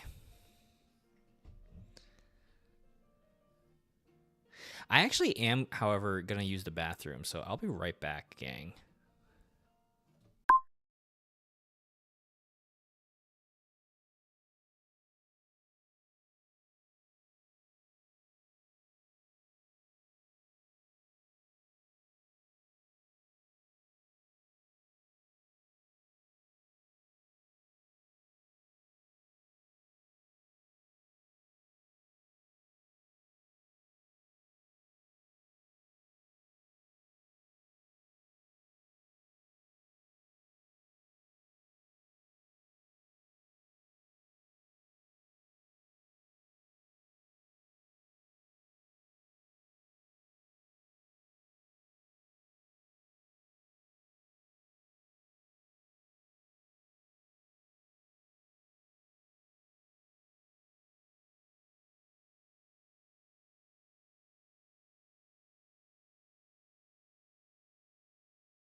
All right, I'm back. Let's see. On YouTube, let's see. A user saying, sometimes I wonder if my cats get bored by herself. Mungie used to be bored, but she was also pretty good at like picking up toys and playing by herself. But I think now she's happy there's company. But she's also spoiled because she just wants people to play all the time. It's work time, Mungie. Okay, let's see. So we finished the Magneto sticker. And time to go back to the Persona 4 acrylic stands. Remember this? Remember how, if you guys weren't aware, I, just to show for context, one of my popular items from last year is this acrylic stand based off of Persona 3. And yeah, so I did all this. You could get all the characters and set them up to do a battle. yada yada yada, right? So I was like, okay, time to do Persona 4. And there's Narukami, there's Yosuke, Chie and her big head, Yukiko, Kanji, Naoto, and now Teddy. Hashtag let you Narukami man spread. His stinking pose ruined everything. All right, let's see. Teddy Persona 4. Okay, Teddy. What's going on with you?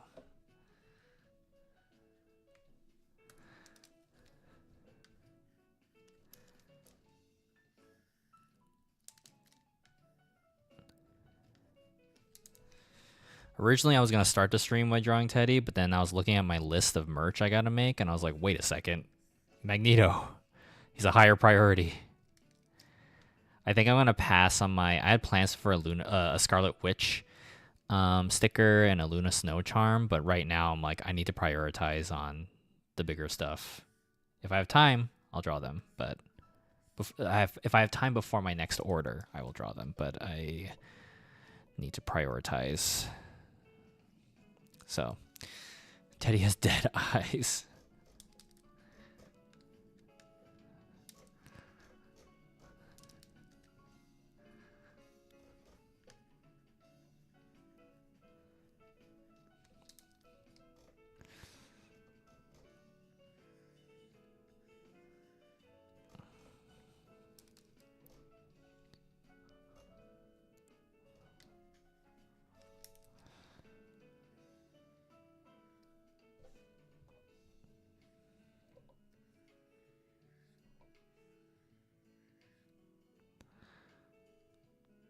Let's see.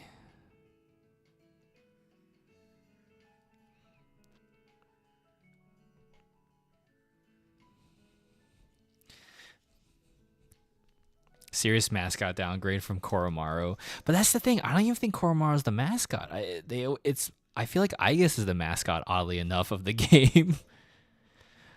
Oh, you do hear pianos? Okay, then that is my music in the background going harder than it should. I'm going to lower it a bit so that way I don't get flagged from YouTube. Now my Cintiq saying it's out of range. What's going on? There we go. Okay. You're not crazy. You did hear piano. It's what I'm listening to so that I don't go crazy. But okay, Teddy, what's the deal here?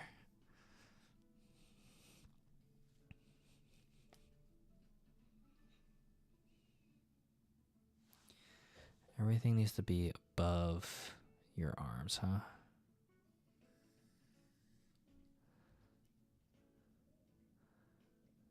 I think I need to lower his arms then. I don't want to redraw it. It will suffer in quality from being moved, but because when you move lines like this pixel information, it starts to blur, but I don't quite care right now. And what I mean by that is if you zoom in, look how crisp this pixel side is and blurry this one is. So, but it's going to be so small, like yay small, it won't matter. Amazing, right? Or is it like, Jay, you shattered my immersion? It's ruined. Ruined!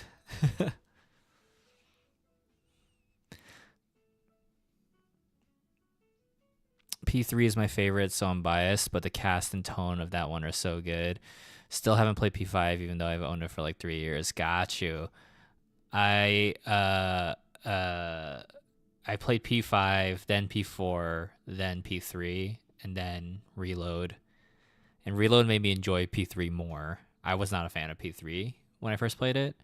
I really liked P4, but ultimately P5 is still my favorite, especially Royal. Royal just, oof, what a good game.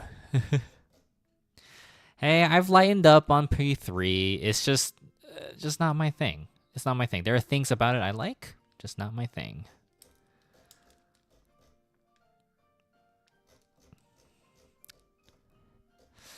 If I hated that much, I wouldn't have drawn all of them.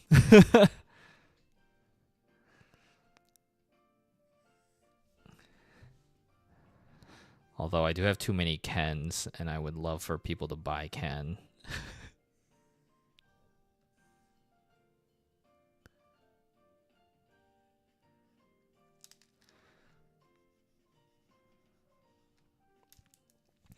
Still can't fathom a world where Persona 6 exists. I love 5 too much to move on for it.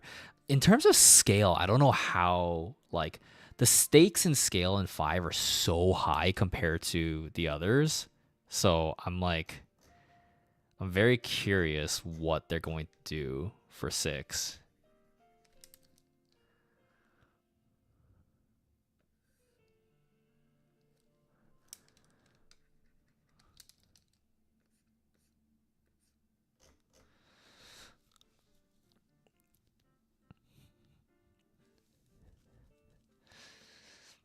I remember you doing a tier list for P3 and it's like opposite of mine. Shinji's top tier. I should revisit it because I like Shinjiro. But yeah, I don't know. I have to think about it.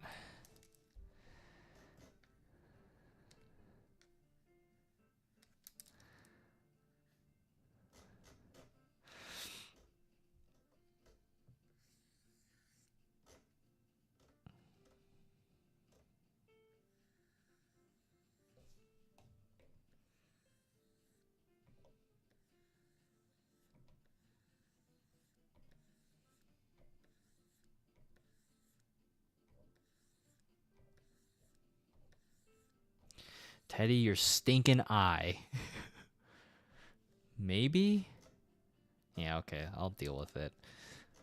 I do think this line is like really thick here, but I don't want to mess with it.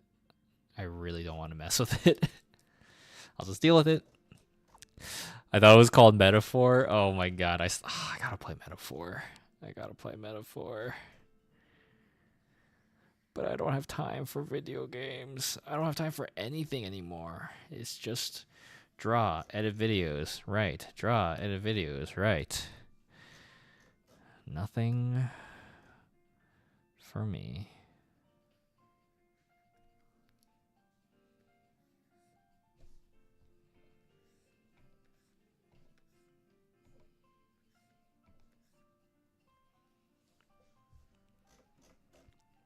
I'm still biased that I love MC more than P3 Pro Tag. Her social links are so much better, but Atlas will never give justice. If MC could actually support the whole team and not just the girl is so much better. Yeah, that's a big thing too. When people are like, "Oh man, I love Junpei and Akihiko for original P3," and I was like, I don't really know who they are.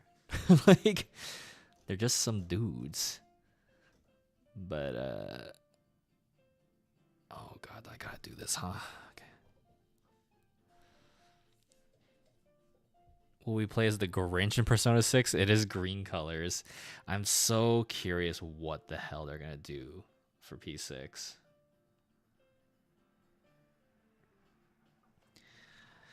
I feel like they should do an announcement this year. I think it just makes sense. Why not? You know what announcement I'm excited for this month, though? Look, Pokemon Days this month. How are we not going to get a Legends ZA update, you know?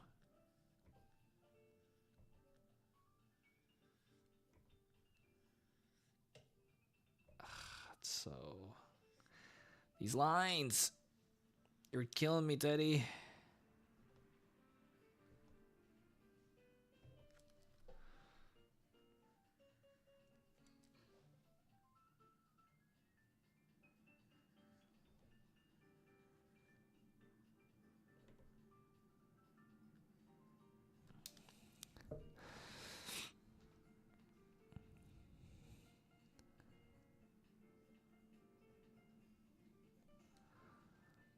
Would love some ZA news. Been waiting for an Explorer of Sky remake. I feel like that might not happen. Maybe a port like the Switch Online thing, but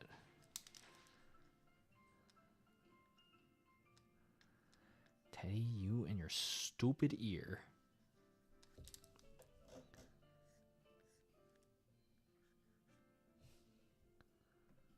Unless I do this. really make it so that I mean, technically in his portrait he's like that, so I don't think it's a huge problem that they look a little disconnected. And it saves me some coloring space, so I think that's good.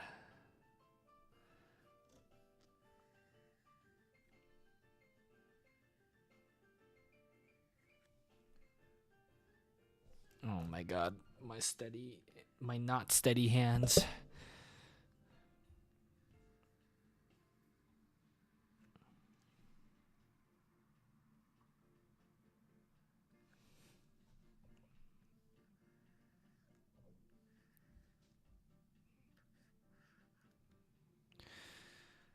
See, this makes sense, but then there's not enough space for Teddy's stupid hair.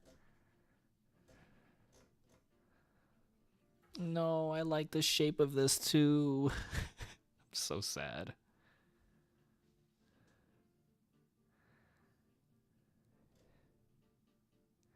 He must die in a fire. Unfortunately, I have to start over on the Teddy face. I gotta figure out this shape first, actually, which is really unfortunate because I really like that drawing. But oh well.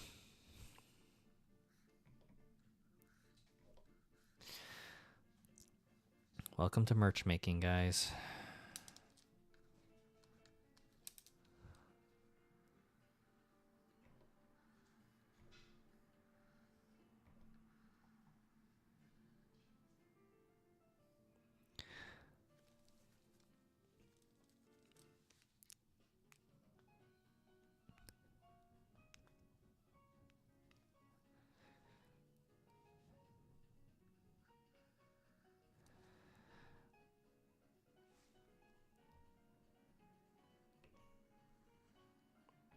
Some of the rumors are crazy right now, though, for like they're gonna do Legends ZA, but they want to do a Gen 5 remake. Like supposedly there's a rumor, I don't know how true it is, for a Gen 5 remake, but in the style of Let's Go.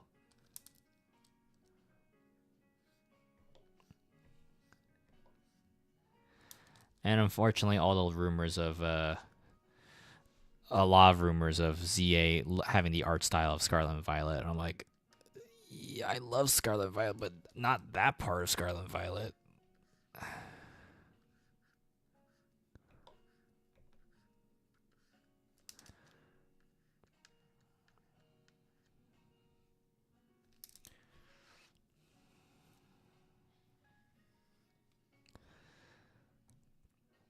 I'm glad you finally decided on the bunny and snake's names. Oh yeah, yeah. Oh, yeah, I was gonna show you guys. My furry OC sticker sheet.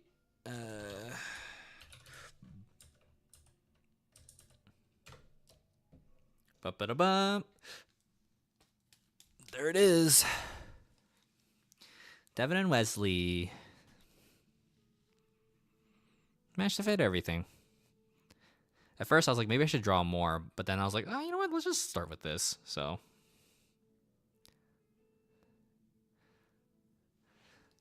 thank you. Finally finished watching. Sorry, I mean playing Metal Gear Solid 4. Man, yeah, I enjoyed Metal Gear Solid 4, but boy, those cutscenes, man, they truly take up your whole day.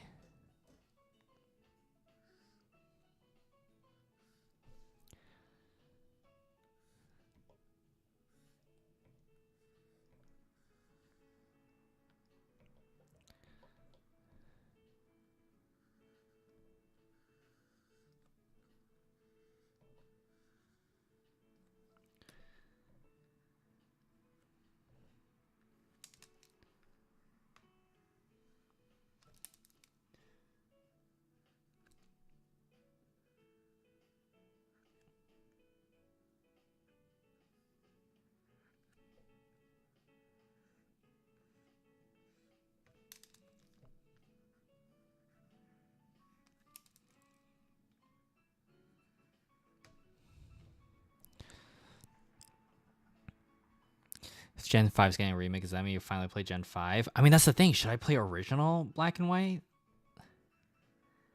And in Black and White 2, I got it, right? So then... Look, I promised to play Black and White, but I gotta catch that damn Jirachi first. And I don't have time to do Jirachi hunts right now, unfortunately. I'm so sad, but like, I gotta, you know?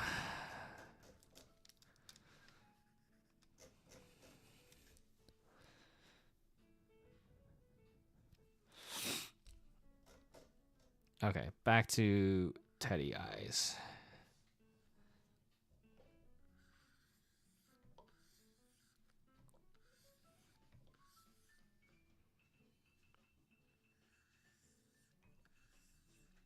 Teddy, what's wrong with your eyes?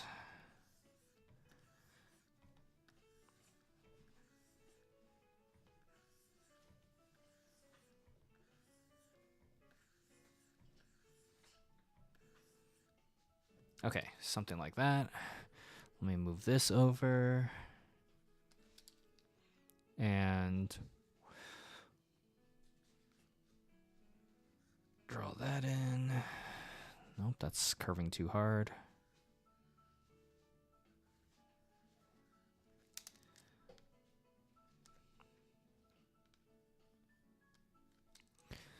Munji isn't drawing? You're right, Zeronautic. Back to work, Munji.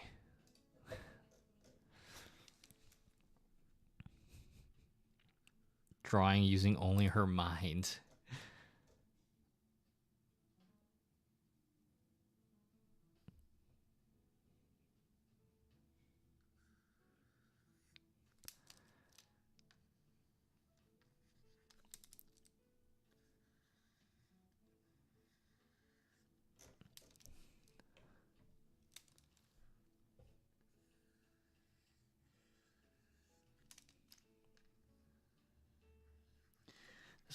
This eye's no good.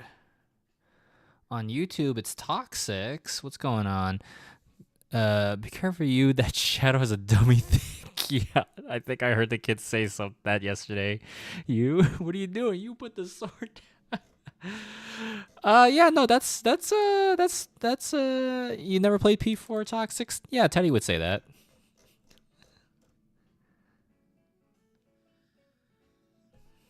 I feel like it was very Teddy-esque.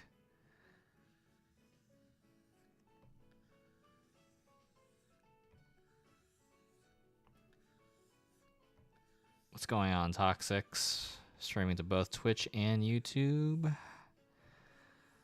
We drew a Magneto sticker earlier, and now going back to Persona 4. Oh my god, this eye.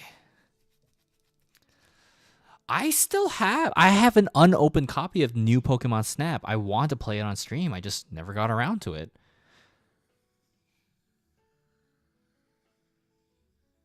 This was in my like pre-convention era, I guess. So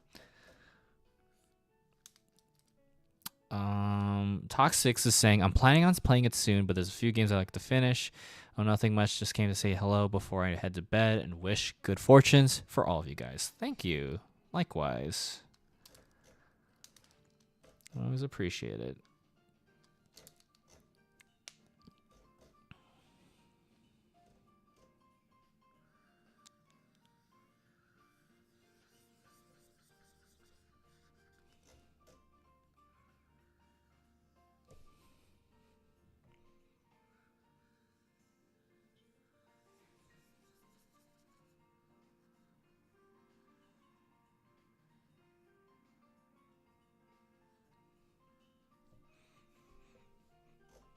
I'm not gonna make a dummy thick Teddy sticker. Toxics is asking on YouTube.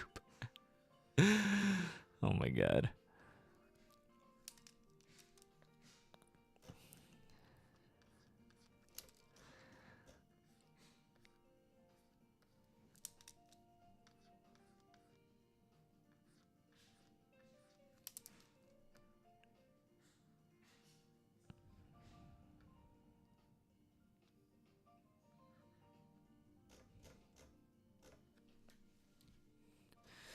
This angle doesn't make any sense. Wow, I had to keep redrawing. You know what, Teddy? Your eyes, I'm leaving them last. I'm not dealing with. Oh, no, I gotta do that.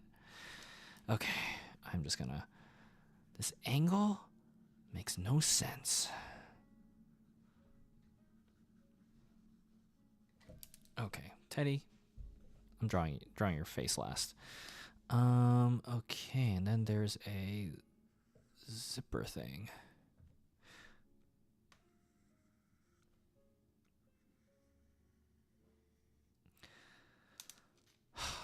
I feel like the only game I play now is Marvel Rivals, and that's just because it's so easy to just hop in, just like after a stressful work day, hop in, play a round or two, and then that's it, back to work, you know? Like if I sit down with a JRPG, I gotta commit to that. If I,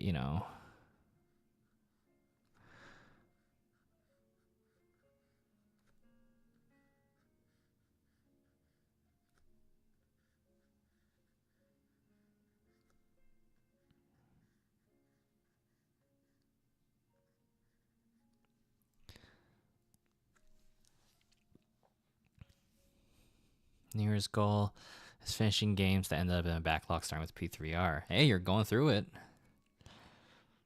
Sungwon and I were talking about how like we usually have our yearly goals. He's like, "Yeah, dude, I'm almost done with my. I'm already halfway through my game goals." I'm like, "Dude, I haven't been able to do anything. I haven't watched a single movie of 2025 yet. I, yeah, no, I'm just,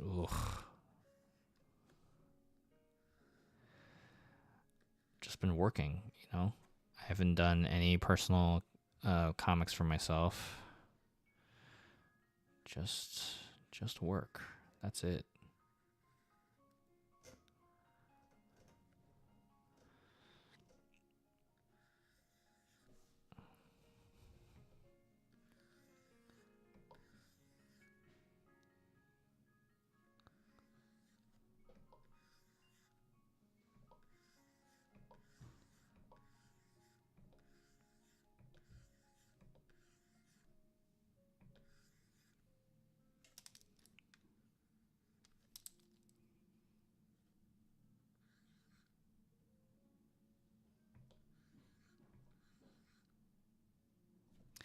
Okay, so there's Teddy. Wow, not a lot of details on him. Great. I just gotta figure out his damn face.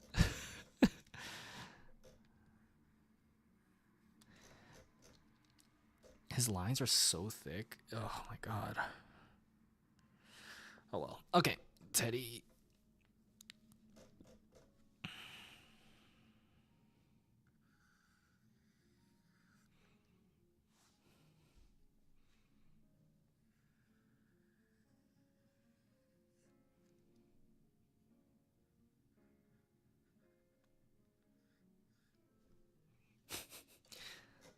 I'm gonna make him cute because we know Teddy's a huge perv, so at least I wanna make him a little cute. So that way people won't be so disappointed when they pull him. My biggest addictions to have been Honkai Star Rail and Zenless Zone Zero when I'm not killing my wallet with gacha pulls. Played way too many RPGs last year. I devoted weekends and sacrificed social obligations. Worth it. I'm gonna do it again this year. Man. Let's see.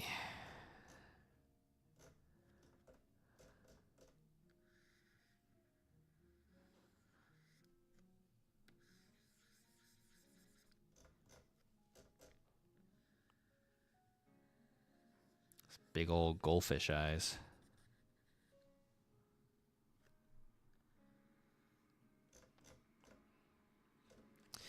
Still feel like this one on the right is not a correct angle, even though it looks better than the other one. Maybe if it's like a little bit bigger. Nope, too big.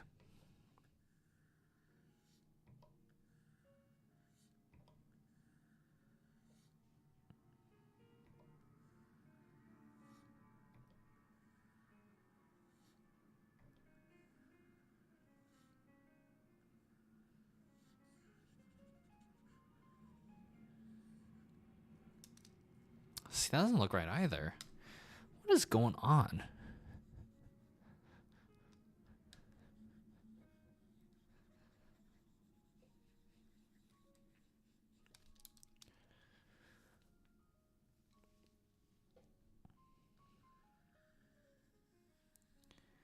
Yeah, I wanted to like Teddy too.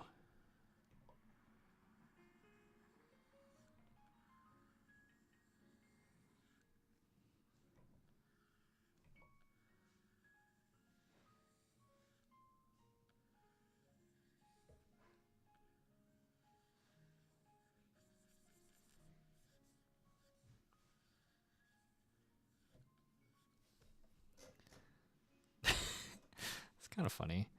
But again, like you see how like something about this angle, right? And I'm looking at his face and I'm just kind of like, shouldn't the eye lines be like, oh, I guess it is kind of even. Maybe it's like tricking me.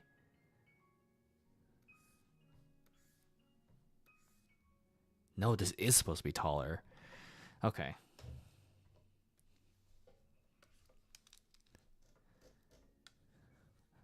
He looks half melted.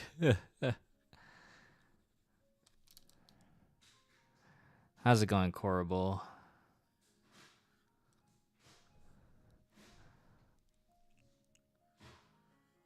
I like the existential crisis Teddy. His little arc that they combined with Rise's, right, at the same time.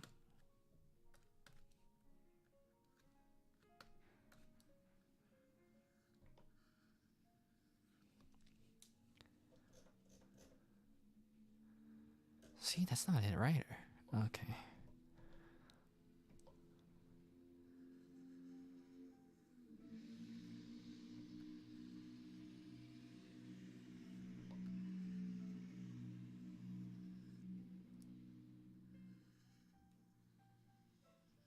Let's see. Oh, break time. Okay, we're gonna stare at this Teddy and hopefully I don't know. It doesn't scare us or send us to purgatory. Let's see. Here's a tip on the stretching app. If you use public transport regularly, you can stand instead of sitting. If it is possible, try to replace as many of your daily trips as possible with walking or cycling. I agree.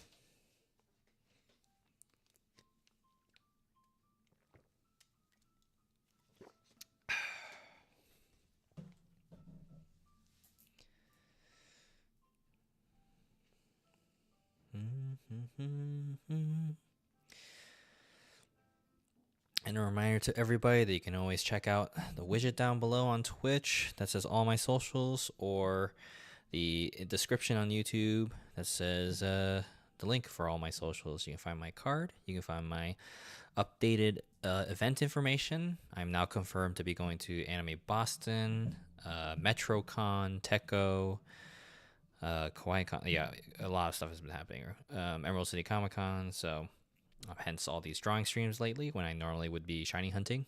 But I guess it's a different kind of suffering. And yeah, you can also follow me on Blue Sky or Instagram, two social media platforms I'm trying to grow more. So let me see.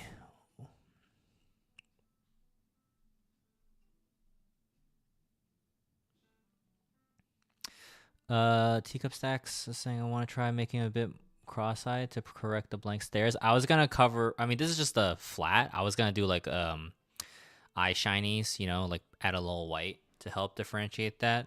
So I'm just filling in because easier, and instead of coloring it later, so we can see after that.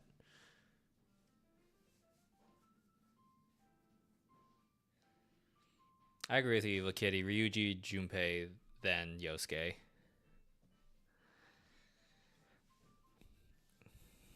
Man, I discovered an Aldi for the first time today, guys. I've always passed by them, but I never looked inside. Dude, I love Aldi's. A lot of great deals. Everything's cheap. And sure, their selection is kind of limited. Like their vegan stuff was very limited, unfortunately, but like still, they had a lot of good stuff. Man, bought a cool organizer for like $15, and I can it's like it's supposed to be like for like tools and stuff, like nuts and bolts and screws. So I'm like, dude, I could put all my spare Lego parts in here and separate them and organize them. It's exciting.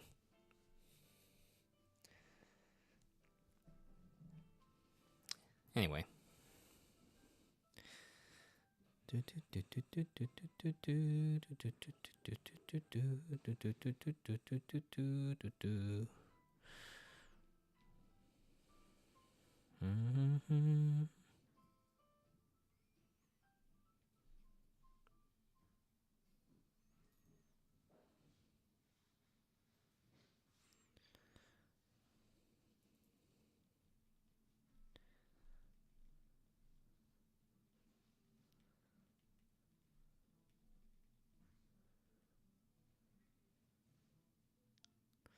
Oh man, everyone I'm asking for Techo has already gotten rooms with each other. I'm like, I was like, hey, I hear you got into Techo. Do you guys want to split a hotel? And then everyone's like, sorry, I'm already with the group. I'm like, do you guys want to split a hotel? And everyone's just like, everyone's already got a group, man. Do I know anyone in Pittsburgh?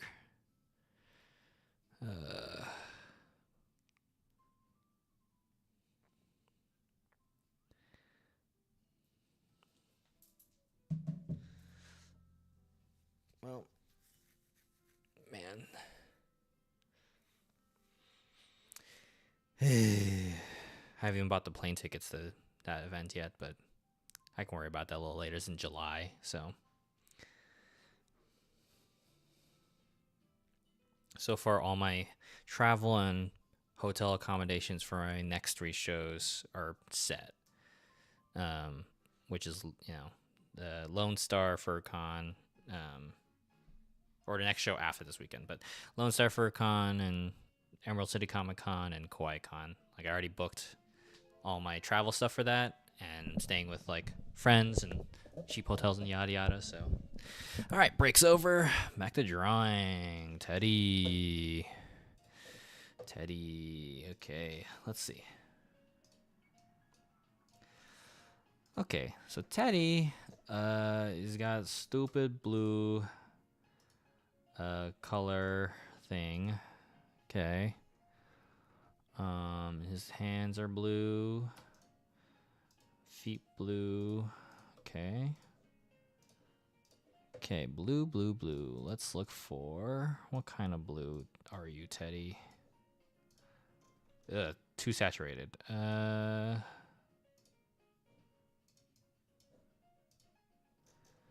Too dark.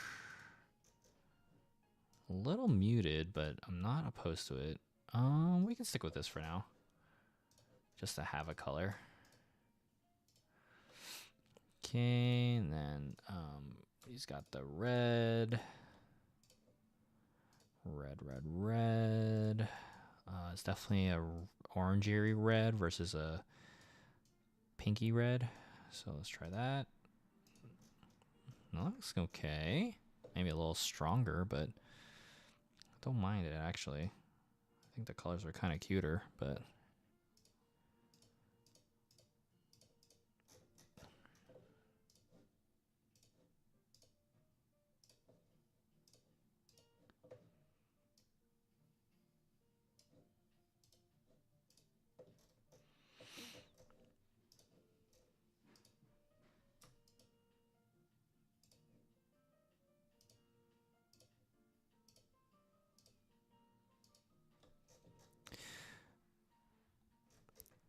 have you checked if your credit card has offers?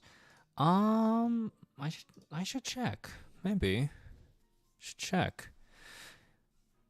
Give me a free room for a couple nights? Huh. I don't think my credit card company loves me that much. But I should check. That way I don't have to be bound with awkward social obligations.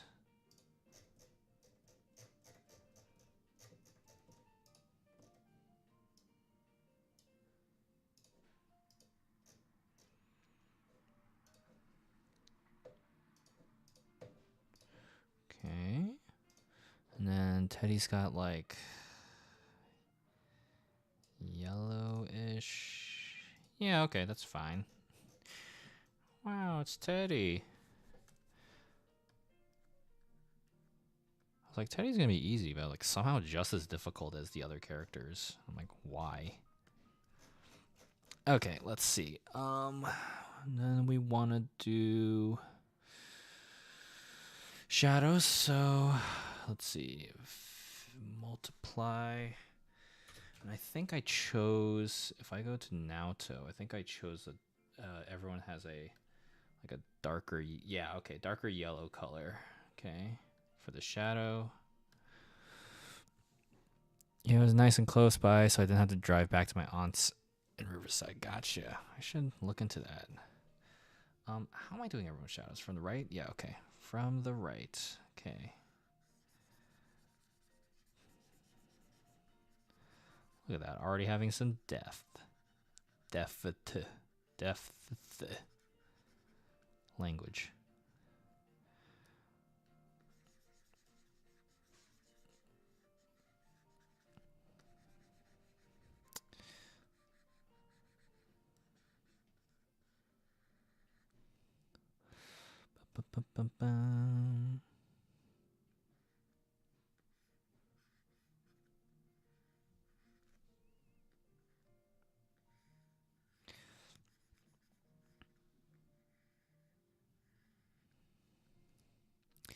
There's rumors for an Oscorp building in Lego, and I'm like, that sounds really exciting, but the minifigure selection's kind of lame.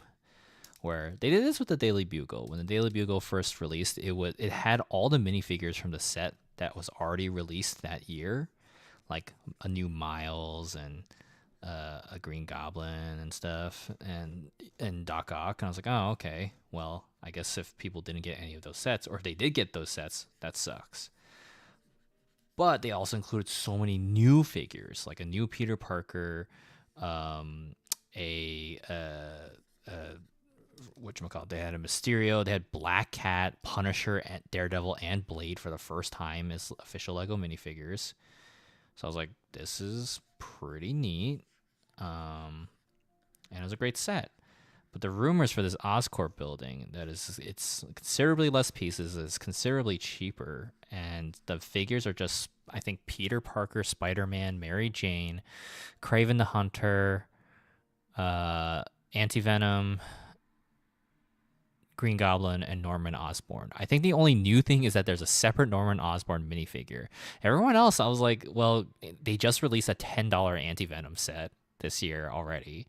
I guess MJ and unless MJ's new, but like MJ, like a new version, but MJ and Kraven haven't been in a set in a while, so I guess that's newer for people.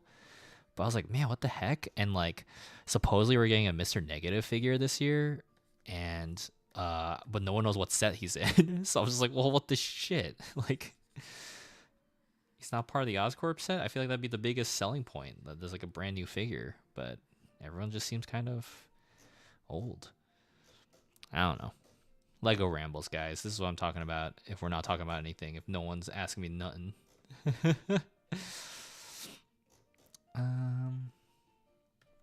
Not that you have to talk. You're not obligated to. I'm just gonna do what I want then.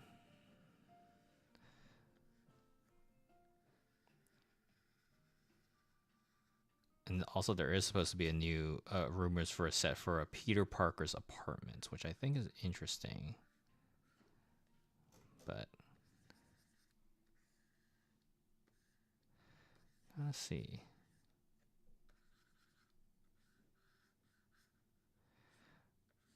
Like, I love Lego buildings, but I don't quite have enough room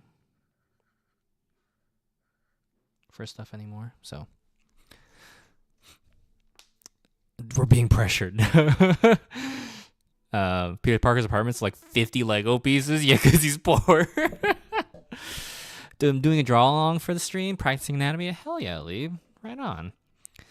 Are there any IPs you'd want Lego to make? I'm frothing for a Kingdom Hearts set. I mean, for the longest time, I was like, dude, I don't know. Like, Lego, they're not going to do stuff. But then, like, Mario.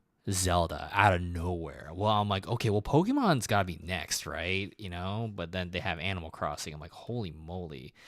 I think they can't do Pokemon though because of the Mega Blocks. Japan still has the rights to that, I think. So, um, but then like freaking One Piece. We're getting One Piece Lego, like official One Piece Lego, which is nuts. I cannot believe that. That's so crazy. And sure, it's based off the Netflix series, but like, yeah, but like at the end of the day, they still look like Lego. It don't matter who it's based off of. It's still One Piece, you know.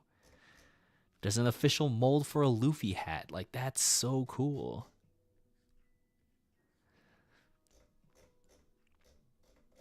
It's chill, and you have built-in stretch breaks, which I never take. All good.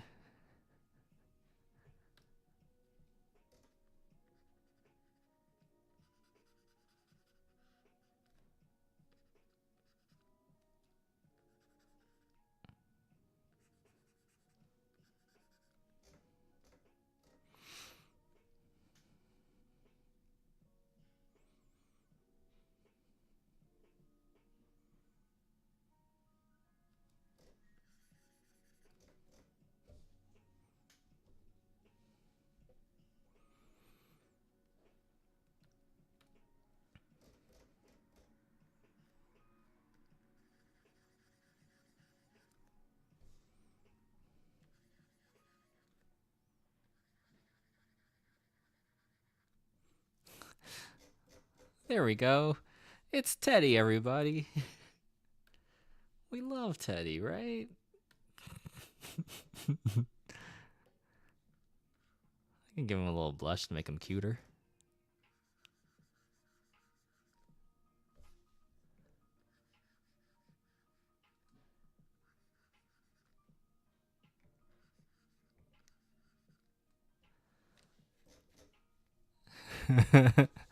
He is cute at least. I'm good, but if there's a law minifigure, I'll be all over that. That's a fair point. The Peter Parker apartment set is supposed to connect to the Miles and Spot set. So yeah, these are the series of small modulars is fascinating, but I'm like that Miles and Spot set. That is not a $50 set. Like, or is it 50? It's like 40 or something. Like, dude, that is whack. Like, oh man, that is like insane.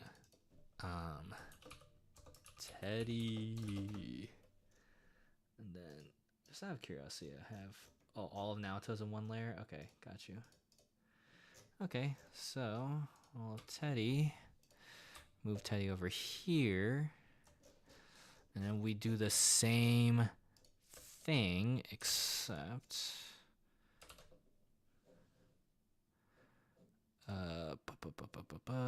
flip vertically. No, hold on. Flip vertically and move them all the way down over. Can I just move him faster? There we go. Ugh, his eye looks so weird on the other side. What the hell? Sometimes when you flip a drawing, you're just like, what happened? Good thing is though, I can just cover the back. So anyway, real quick though, I think my music stopped. Yes, I'm watching. How dare you? Let's see.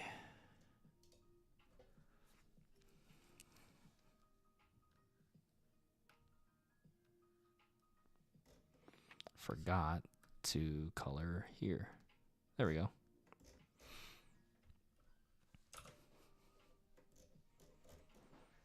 Okay, so we can forget the color layers and just focus on the line layer first for the back of Teddy.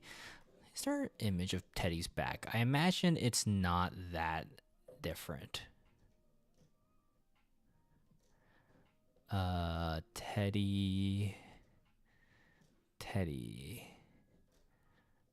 Teddy's back. I would love just show me any image that showcases Teddy's back. I just need to know what Teddy character sheet, is that a thing? Does he have a character sheet? Where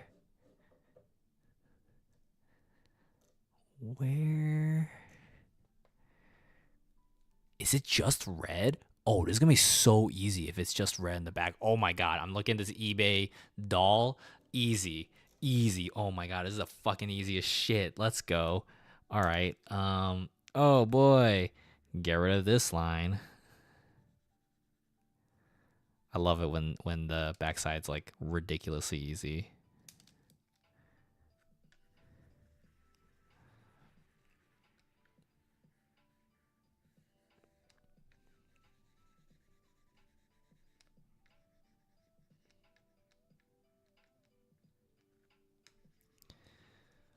Bum, bum, bum, bum, bum, bum, bum.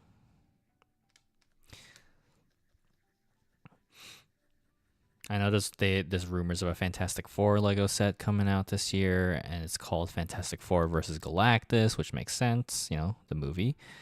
But the thing is, I know that like Lego loves doing their big builds now. I don't like how their big builds look. What I mean by that, like, they're giant minifigures, you know, like they're giant minifigures. Like, let me show you an example, gang. Hold on. Civil War Lego set, the very first one.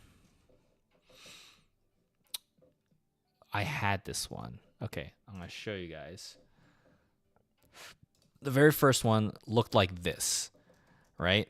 Oh, cool. Like, you got you got War Machine, you got Iron Man, there's Bucky, there's Cap, a little airport cart, that's cute, and a bunch of little suitcases that all had little things that's like to Sokovia, Stark, whatever, right? Tiny micro Ant-Man, amazing. Scarlet Witch, an airport control tower, you know, a big Quinjet, and then Sharon Carter for some reason. I was like, okay, cool. And then I love this minifigure. It's like the same proportions of a minifigure, but just a big version, you know? He's got the same size head, right? And you can slide a minifigure into there. So it's like he's like holding them, you know? So love that, right? And then the new version is certainly interesting. The new version. Oh god, it's okay. So the new version has like, okay, so it's like if anything, there's like a cool little base now that they can all stand on, right? There's a Cap, right? There's an Iron Man. There's a Black Panther now, so that's cool. There's Black Widow and a smaller Quinjet, like really tiny. I guess Bucky's in there, right? Wanda, which is lame because the last one has like a cloth piece, so it's like her longer trench coat, so lame. Falcon, right? And then Spider-Man, you know, that's an integral to the set. But then you look at this Ant-Man build, and I'm like, yeah, I guess it's like anatomically correct, but it's not like fun, you know? It's not as fun as this one. I don't know how you guys feel, but it's just not. Yeah, I'm lucky to still have this one. So anyway, back to Teddy.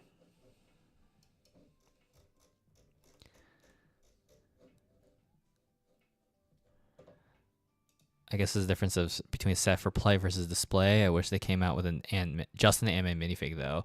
Yeah, there was one. Is there only one Ant-Man minifig now? I have to look because I have it. Let me see. Ant-Man. Oh, Ant-Man. Okay. Minifigure. No, there's a couple. There's actually a couple. Hold on. There was the very first one from the first set. There's a second one from the Ant-Man the Wasp set that came with Ghost. And then the Quantum Suit. Yeah, it's just those three. Bunch of micro figures. Huh.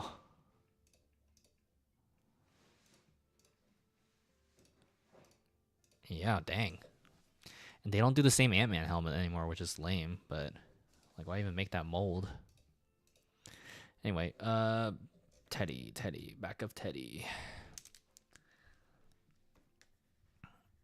Okay, all this can go away. We gotta keep the silhouette. So big old tail for Teddy. Oh. Round old tail for Teddy. There we go.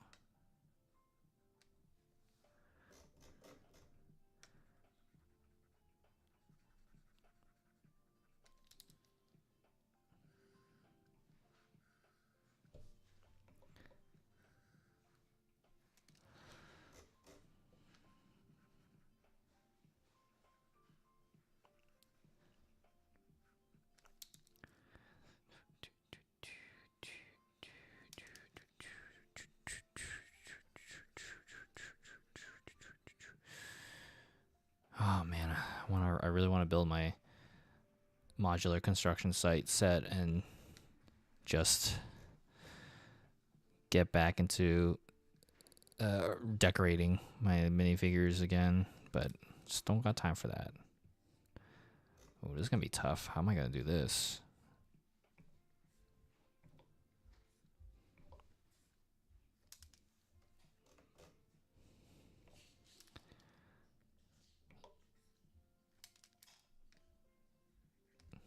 I just gotta hope the foreshortening works here, but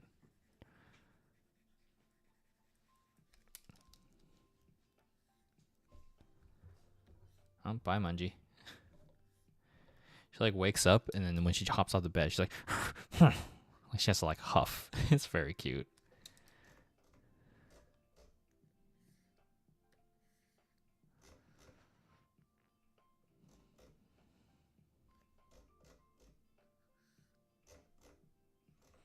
Okay, that helps it a little bit in my opinion, I think.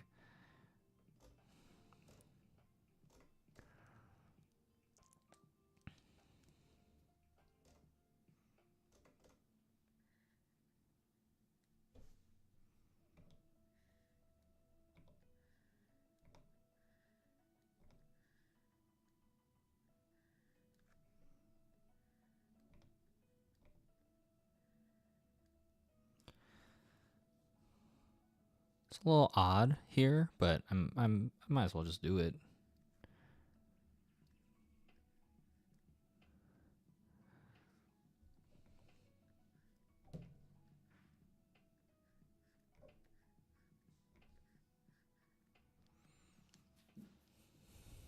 Okay.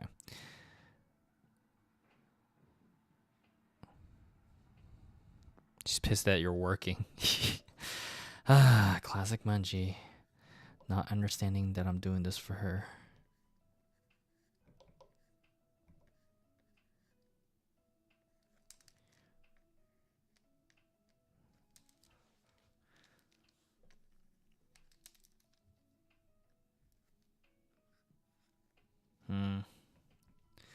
That don't look good either. Should I just keep this? Oh, that actually looks a lot better. Crazy what perspective can do for you. All right. And then we just for the colors, all we got to do red. This entire thing right here can be red. Boom. Beautiful. Love it. The blues to fill out the rest of the gaps. Oh, there's like a line there I need to get rid of. There we go. Blues. Red, blues. And let's see.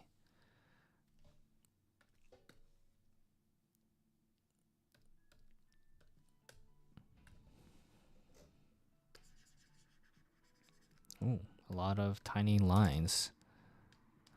Okay, let's do that.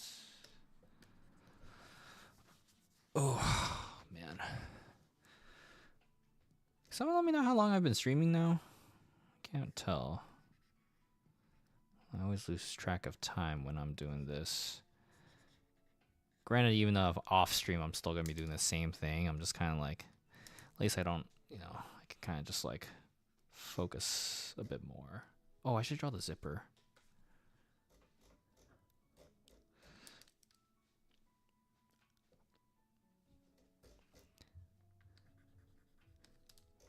Right. Maybe back here instead.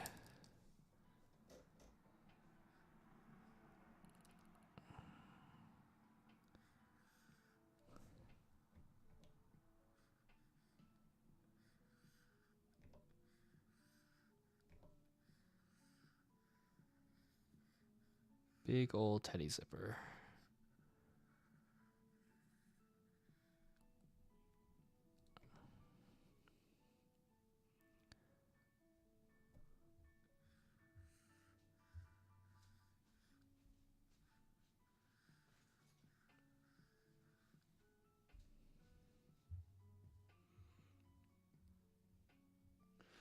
What does Teddy's fucking zipper look like exactly? Just something like that? I'm making up details. Whatever. Don't matter.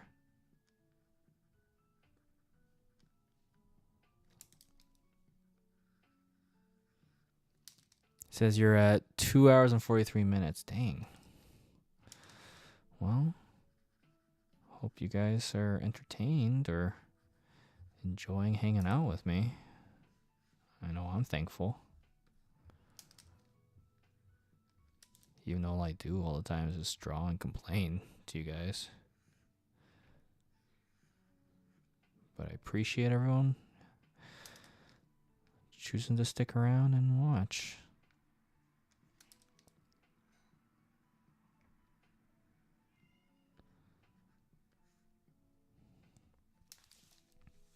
First time chat, fish out of water exist. Welcome. You know what that means? Fish. I don't know what that means. But welcome. Sheldang Genki, greatest stream on the internet. Ah, that's a bit of an overstatement, but I appreciate that.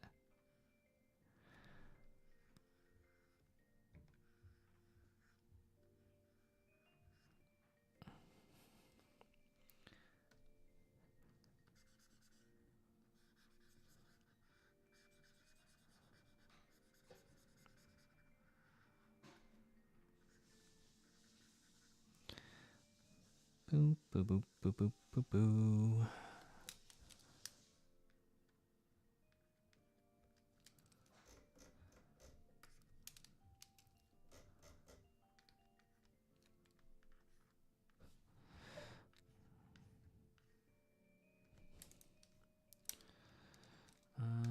Okay. There we go. Wow, is that really it to Teddy's back? Incredible. I guess I could... No, I don't... Do I need to? Just to give it a little bit more detail. No, we don't... I was like trying to show the white part of his like belly, but it doesn't... It like... Yeah, no. No, not necessary. It's not a J stream without Lego, Pokemon, and complaining while hoping to God for Munchie. Thank you, Choo Choo. How aptly put. Okay, so shadows on the back, right? Right? The shadows are on the back? Yeah, check.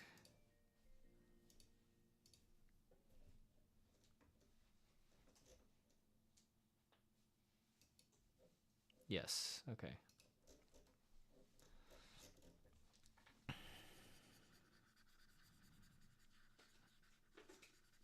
Okay, let's do that. We can cover more ground with the shadow and just how round Teddy is. Less for me to worry about.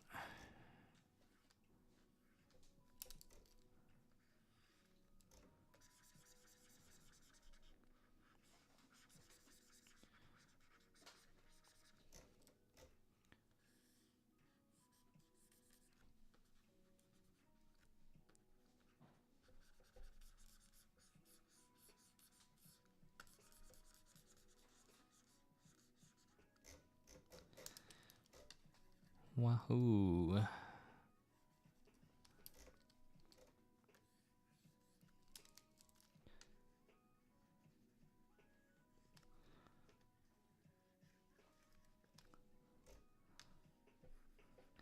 Feel bad about people who recently commissioned me. I told them, like, oh, hey, like, I'll get to you guys as soon as I can.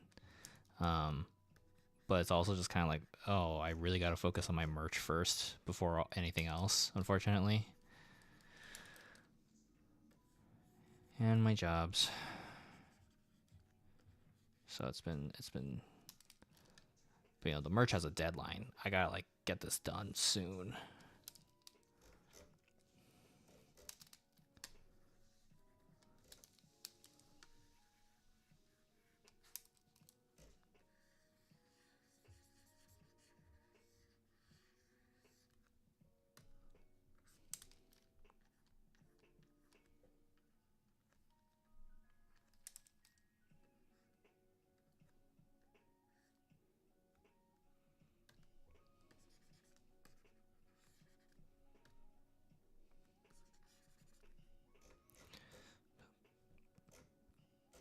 Okay, and then I can just simply put the highlights on, which is gonna be so easy for the backside teddy. Are you kidding me?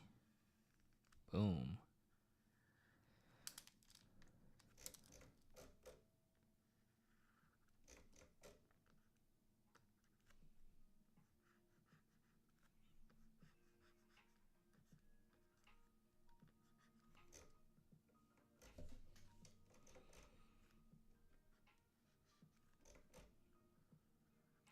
Oh my god, another 30-minute break. 30-minute break.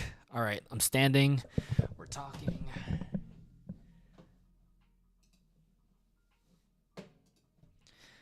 Okay. Ooh.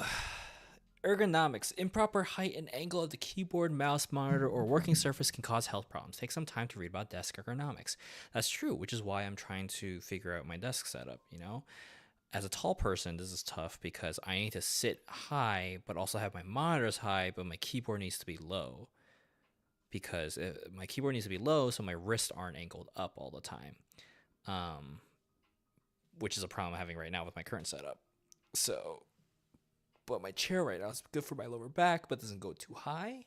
My upper back is not doing too well, but just gonna stretch my wrists.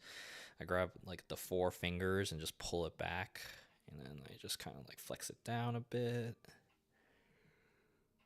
Man. I still haven't decided. I know we talked about this like a couple many streams back about who should be included in Persona 4's acrylic stand. I think Choo Choo recommended the Grim Reaper. I think possibly a good idea. Man. Hadachi. I'm just like, ugh. Or like a Treasure Shadow, I guess. So I guess Treasure Shadow would be small and easier to do. It's just not cute. I guess I can make it cute. I'll figure it out.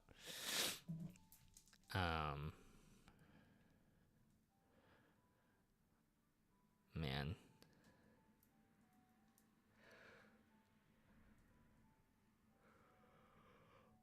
Oh, excuse me.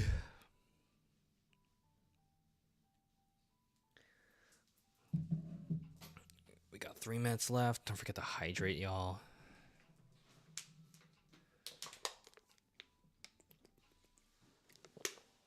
I feel like I'm drawing slower and slower nowadays, which is kind of a bummer because I have so much I need to do. Like, okay, let me look at my list that I wrote down. Wanda sticker. Gonna pass on it for now. Luna Charms, Luna Snow Charm. Gonna pass on it for now. MVC Magneto sticker, check. Clear that. Persona 4 and Persona 5 acrylic stands, currently in the process.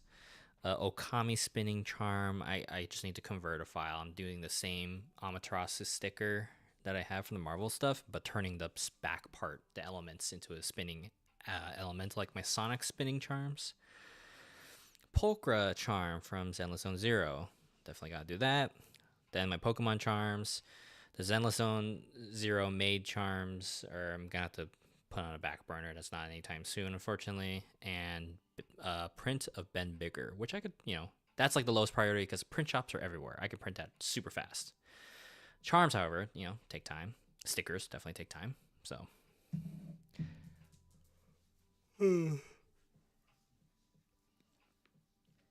Oh, God. Let's see. Here's some stars for everybody. Thanks for hanging out.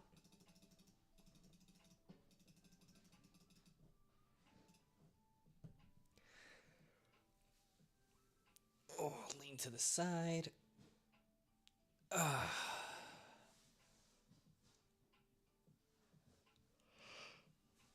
Ooh. Oh, excuse me.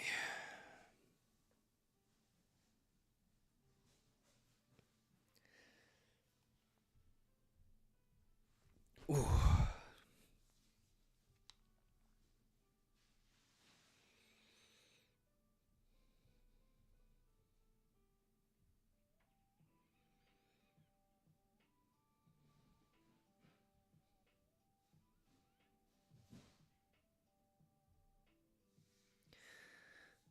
I remember not too long ago you were scaling back and worried about not getting into shows. Now you're booked up. I was gonna like take a break, and now I'm just like, fuck. All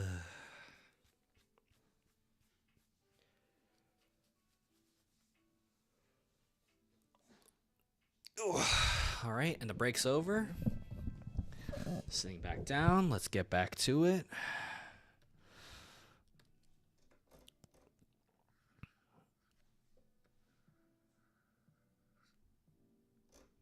Okay. Big old teddy stuff. There we go. And then the back shadow, actually, I'm going to erase this a bit more.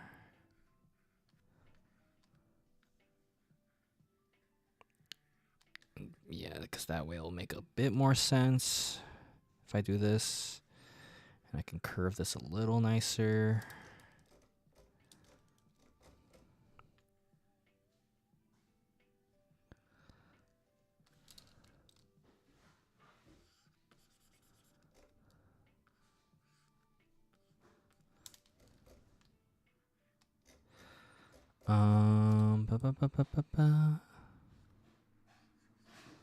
There we go.